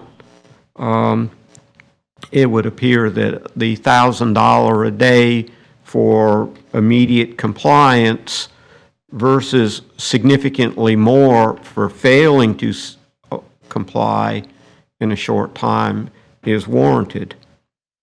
And so therefore, I'm going to assess a $1,000 fine. And I appreciate your coming into compliance, this is what the fine that has been assessed now for several years. And I think it's fair under the circumstances. Can we clarify, please? Please do. So I want to be clear. You'd rather have the house sit empty and have no income in the city from that home while we're not able to live in it? Or are we able to rent to a snowbird who would be there 6 months and a day? The problem is that the short-term rentals tend to attract a certain element of people, and I'm not going to say all of them, who are here for vacation purposes, and they are not they are not looking at things the same way. They don't have to get up at 6 o'clock in the morning and go to work. Let me interrupt The you a house second. sits quietly, and there's no problem that arises as a result. They also compete, as Mr. Jackson has pointed out, with hotels and motels. If there's a problem, a hotel sends somebody up to your room and says, quiet down. If there is a ruckus out in the parking lot, they send somebody out to take care of it. This ends up, most of the time on these, being police matters at 2 and 3 o'clock in the morning. And since there's a lot of people who are vacationing, there's alcohol frequently involved. And these are kinds of things that are preventable simply by making sure that people are not going and acting as if they were in competition with the tourist accommodation industry that exists in this city, who they do have their own ability to control things, as opposed to having police officers show up for things that really are not warranted. So again, I want to clarify that would the city rather that we leave it empty, or are we allowed to rent to a snowbird for 6 months and a day? And if we're allowed to rent to a snowbird, then, because we would like to use it also as a snowbird, so if we're allowed to rent it, then are we allowed to use the monthly websites when I did my research that say these websites are for snowbirds. These are for monthly rentals. These are for long-term rentals. Am I going to get in trouble for putting it on a site? Because the code is not clear. I read the code, and it says that you may not subscribe to short-term sites such as Airbnb. That is all it says. Yeah, I'll be able to speak to that. And I'm not quite sure. I mean, the information is good information. I don't know if it's actually the code as relates to mentioning Airbnb, those types of things. But in any sense, the question of, do we desire for you to have it empty? That's an owner's choice, or rent, but renting within the realm of what the law provides, and that would be the long-term rental, which would be the 6 months and a day. We're fine with you doing whatever the law permits and provides. The issue of short-term rental and restrictions of the short-term rental is related to what's the existing law, both state law as well as our local laws. And so it's not something that's by our preference, but it is by our law, and that's what we're enforcing. So I can advertise on those sites. That's a different question. Okay, let me speak to that question. Okay, as to advertising on those sites, the challenge you have is that, you advertise at your own risk. What looks like a short-term rental, typically these sites are historically have been deemed vacation rental sites. I know that they've been making modifications to try and make them less that, and if it lays out in a way that doesn't look like a rental, I mean, that's time of check-ins and check-outs and daily rates and those types of things, then that's very possible. I can't advise you on that from a legal perspective, but, it would be pretty much at your own risk, but understanding that what triggers it for us primarily, first we're going to see that site, but what triggers it primarily is going to be the nature in which it's being advertised. And I'm happy to go over specific questions afterwards as you get more into depth in specific sites, what would be allowed and what would not be allowed. Hope that was helpful to you. Thank you. Did I read the order? Yes, I don't think so. You want to announce this order? maybe I'm wrong. Okay. Wouldn't hurt to read it again. Okay, I'm going to read the order again, and hopefully, okay. You think you did? No, go ahead. Okay. Okay. Case number 6, You'll RTL be safe. 09-2490. Respondents being Tricia Ann Thorson and Curtis Eugene Strandy. I find the respondents who have been in non-compliance with Article 4, Section 4.1.a, and Article 5, Section 5.2.8.2 of the Land Development Code which prohibits short-term rentals in zoning districts not zoned for short-term rentals, and such violations are irreparable and irreversible because the improper benefit obtained by the owner and the damage surrounding the neighborhood occurs at the time violation occurs and cannot be undone as provided for by Section 162.091D, Florida statutes for the property at 521 School Street, and will subsequently come into compliance on September 6, 2024, and hereby order the respondent shall pay a fine in the amount of $1,000 and not violate that section of the Land Development Code again, and that for any future repeat violation, the respondent may be placed on a subsequent agenda for a hearing before the special magistrate for consideration of a fine of up to $15,000 for each occurrence as per Chapter 162 Florida statutes. Thank you. Thank you. So one more question. In the last hearing, they mentioned 30 days. Are we able to make payments? And the reason we were trying to rent it out is because money is tight. You can give me or Kevin a call. Kevin will know how to get in touch with me. And if you need additional time, I can run that by code administrative staff. Thank you. Thank you. All right. Case number 7, RTL 092484, Chestnut LFTY 0329 DAO LLC, cited for failure to correct violations of Land Development Code Article 4, Section 4.1.a, Article 5, Section 5.2.8.2 at 402 North Wild Olive Avenue. The case before you. Oh, sorry. Sir? Yes. Could you state your name for the record and be sworn in? Calix Defoe. Alex, Calix Defoe. can you spell that, please? Calixte. And your last name is? Duffaut. And raise your right hand. Do you solemnly swear or affirm that the testimony you're about to provide is the truth, the whole truth, and nothing but the truth? Yes. Thank you. Okay. Mr. And if I could just get, you said on spelling your first name, I didn't get it. Calixte. T-E? Okay, great. Thomas. And your last name, if you could spell that again, please. Duffaut.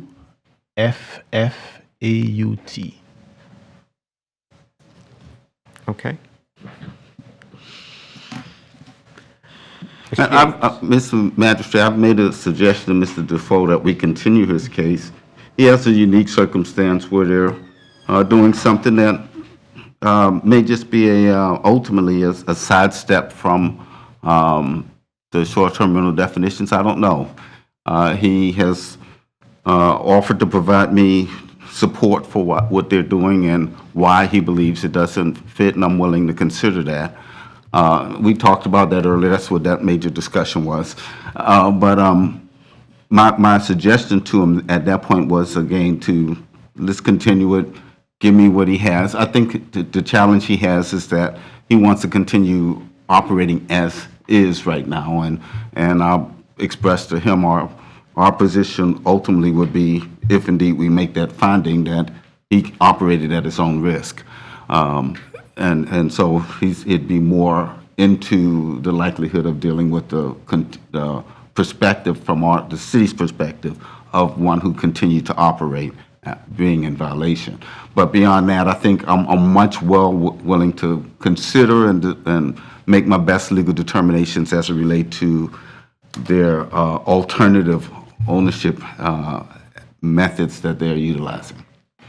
Okay. So I don't know if he's in agreement with just continuing it, or is it something he wants us to have a proceeding at this stage? Can I speak now? As to that issue, yeah. Yes. Or whatever. The city is our city, and we all live in it. And it's our goal to protect it from all those cases that you mentioned here. Even if, for example, someone is renting my property as a long-term person, if they throw a party, that's also a violation of the city's responsibility. So if somebody can rent a place for a long time, and that's their place, but if they're disrupting the city, anybody can call and say, hey, this is not proper behavior. So that is being said, I'm here to comply with how I can operate as a businessman in the city that I do belong. So, I prefer to not find people in violation if there is some way that they can operate within the scope of the city's rules. so that's my, And if there is a way that you and Mr. Jackson can get together and discuss what it is you're doing, he may ask you to make some change that you may say, that's no problem. He may ask you to make a change, and that is a problem.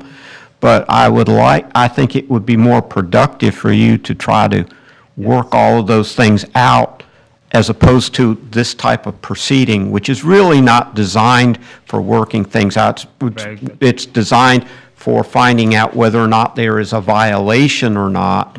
But where there's shades of things, and sometimes those shades can be made to work to your benefit.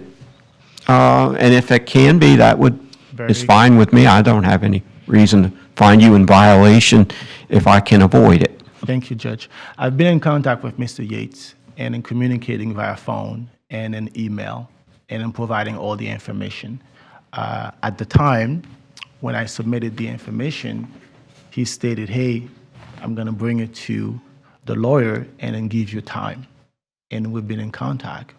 But a notice came out again, provided that I'm here, while they saying they are under review to see whether there is a violation.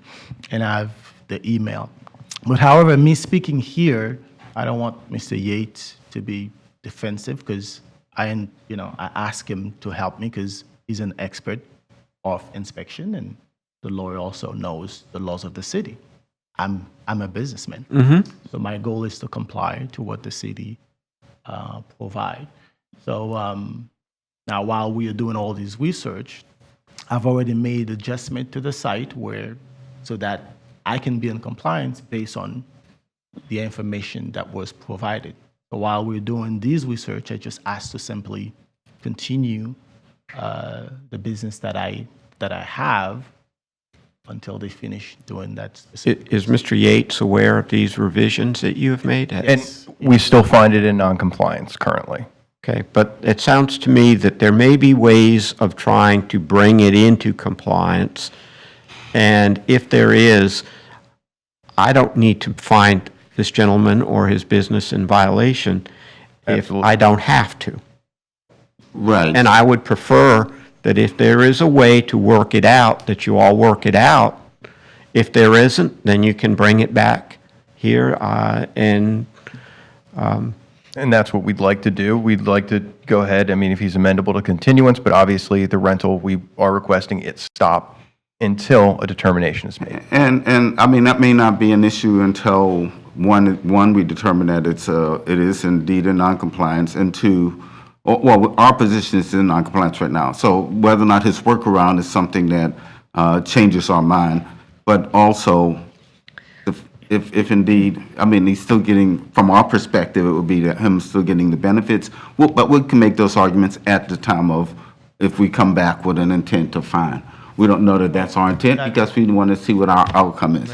We can do that today, and we can make all of our arguments today if that's what Mr. Defoe, You can if that's his preference. I mean, I assume you flew in from Wyoming. That's where the nature. I am local. I live there. I live at the property. Okay, all right. I stay at the property as well. Okay. I'm here to be educated by the judge, by you, but also provide information to what is it that I'm doing. So Yes. the changes that I've made, if you want to put the sites there, I own the place, me, my wife, and the people that stays there, they're actual owners of the property. They pay taxes and insurance, just like any other owners. They upgrade the place, make renovation, make sure that the place is maintained to the city code as well. So now, I may present something and then Again, it sounds to me like this is something, and I'm beginning to sense this is something you may want to talk with city planners about, because there may be code provisions that I've been through this before in private practice, representing clients, and sometimes it's better not to create a record if you're trying to work something out than to start drawing lines in the sand, if that can be avoided. We agree. Our desire strongly is that we just go and continue this.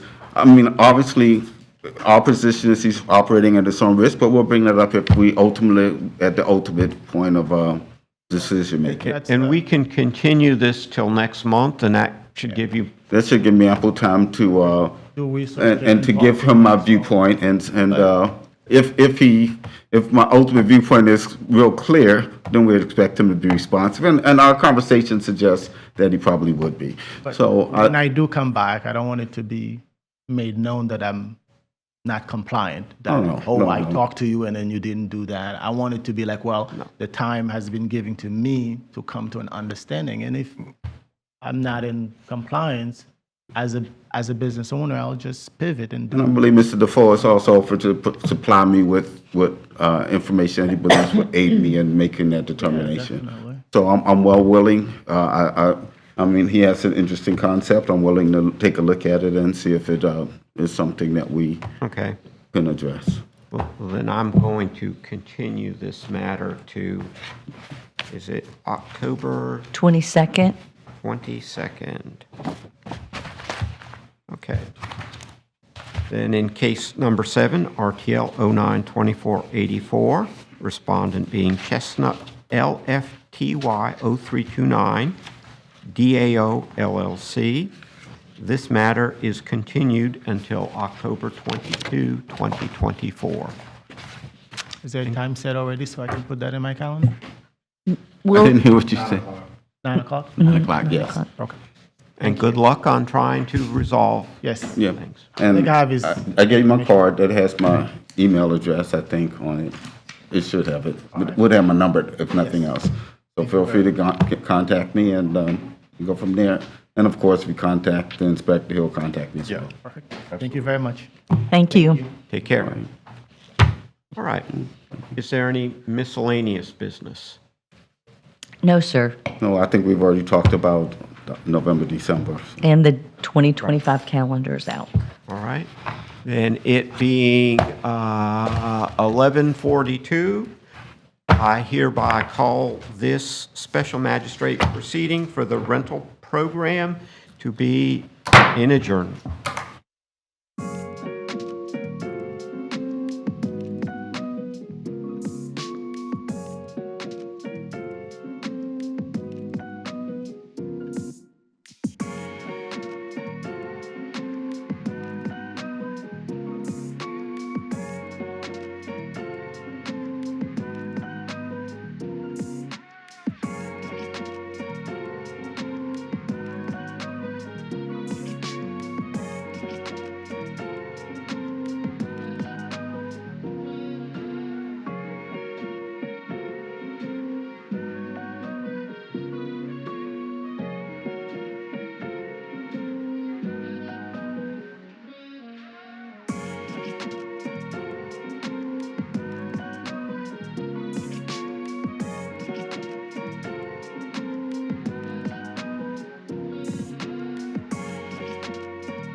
On again?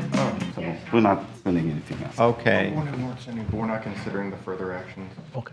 It being No, that's not. the 11:46, Okay. I am reopening briefly the special magistrate proceeding rental program for September 24, 2024. The respondent in the last matter has wanted to ask a couple of questions, and I think it's more appropriate that those questions be asked as part of this proceeding. This is a public proceeding. Yes. And if you could go forward with your questions. or As we comments. finish talking, I did make it aware that my intention is to be compliant with the city, and I would rather do that as soon as possible. But Mr. Yates, every time that he approached me, it's I perceive it as like a threat, because I'm saying to him, hey, I'd like you to understand what is it that I'm doing, but he's saying that he's gonna look at it as if it's a daily violation. I can speak to that, Mr. Magistrate. If you would like. Okay, certainly. Mr. Defoe, our position is this. We cited you on a violation. It's the one we're here for today. Yes. We don't have any intent to do additional citations between now and the time we make our determination regarding this property. So that being understood. Now, does that mean we won't determine later that, oh, these were all violations? I don't know, but that'll be between us and our arguments after the fact. Right, from this point up until when we make a decision, there's no more, that doesn't mean you're okay. Don't get us wrong. Sure. I'm not saying, oh, yep, you're great with the city or you're in compliance. I'm saying we're looking at it, and that's part of the whole purpose of why you're providing me with what you're providing me with and why I'm doing my legal review.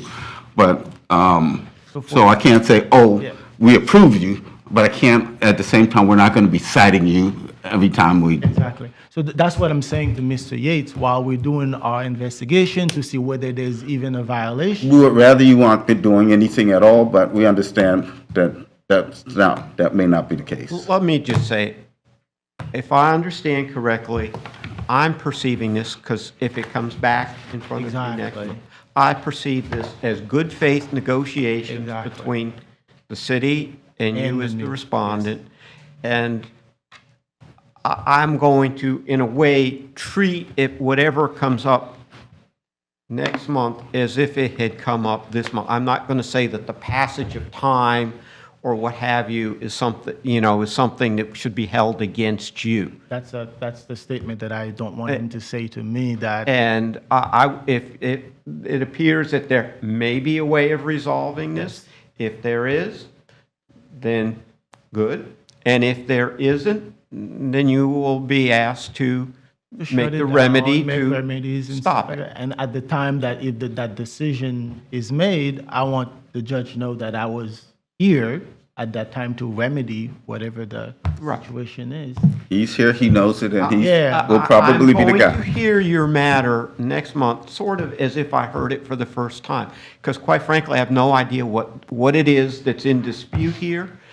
And so maybe I it's can not read a letter. something I'm going to be holding against you. Perfect. okay? Maybe I can read the letter that I sent to Mr. Yates and to. It might be Best not to. better, since you all are entering into a discussion, for me to hear it for the first time. Perfect. Next month. And we don't get into the details, and I don't sit there and mull over what it is that you might or might not be doing. Thank you. I will, I don't want to know right now. And it protects all of us. I mean, it protects me. Thank you very much. And good luck on trying to resolve it. Thank you. Okay? It being 11:50, this special magistrate proceeding for September 2024 is hereby adjourned. For real?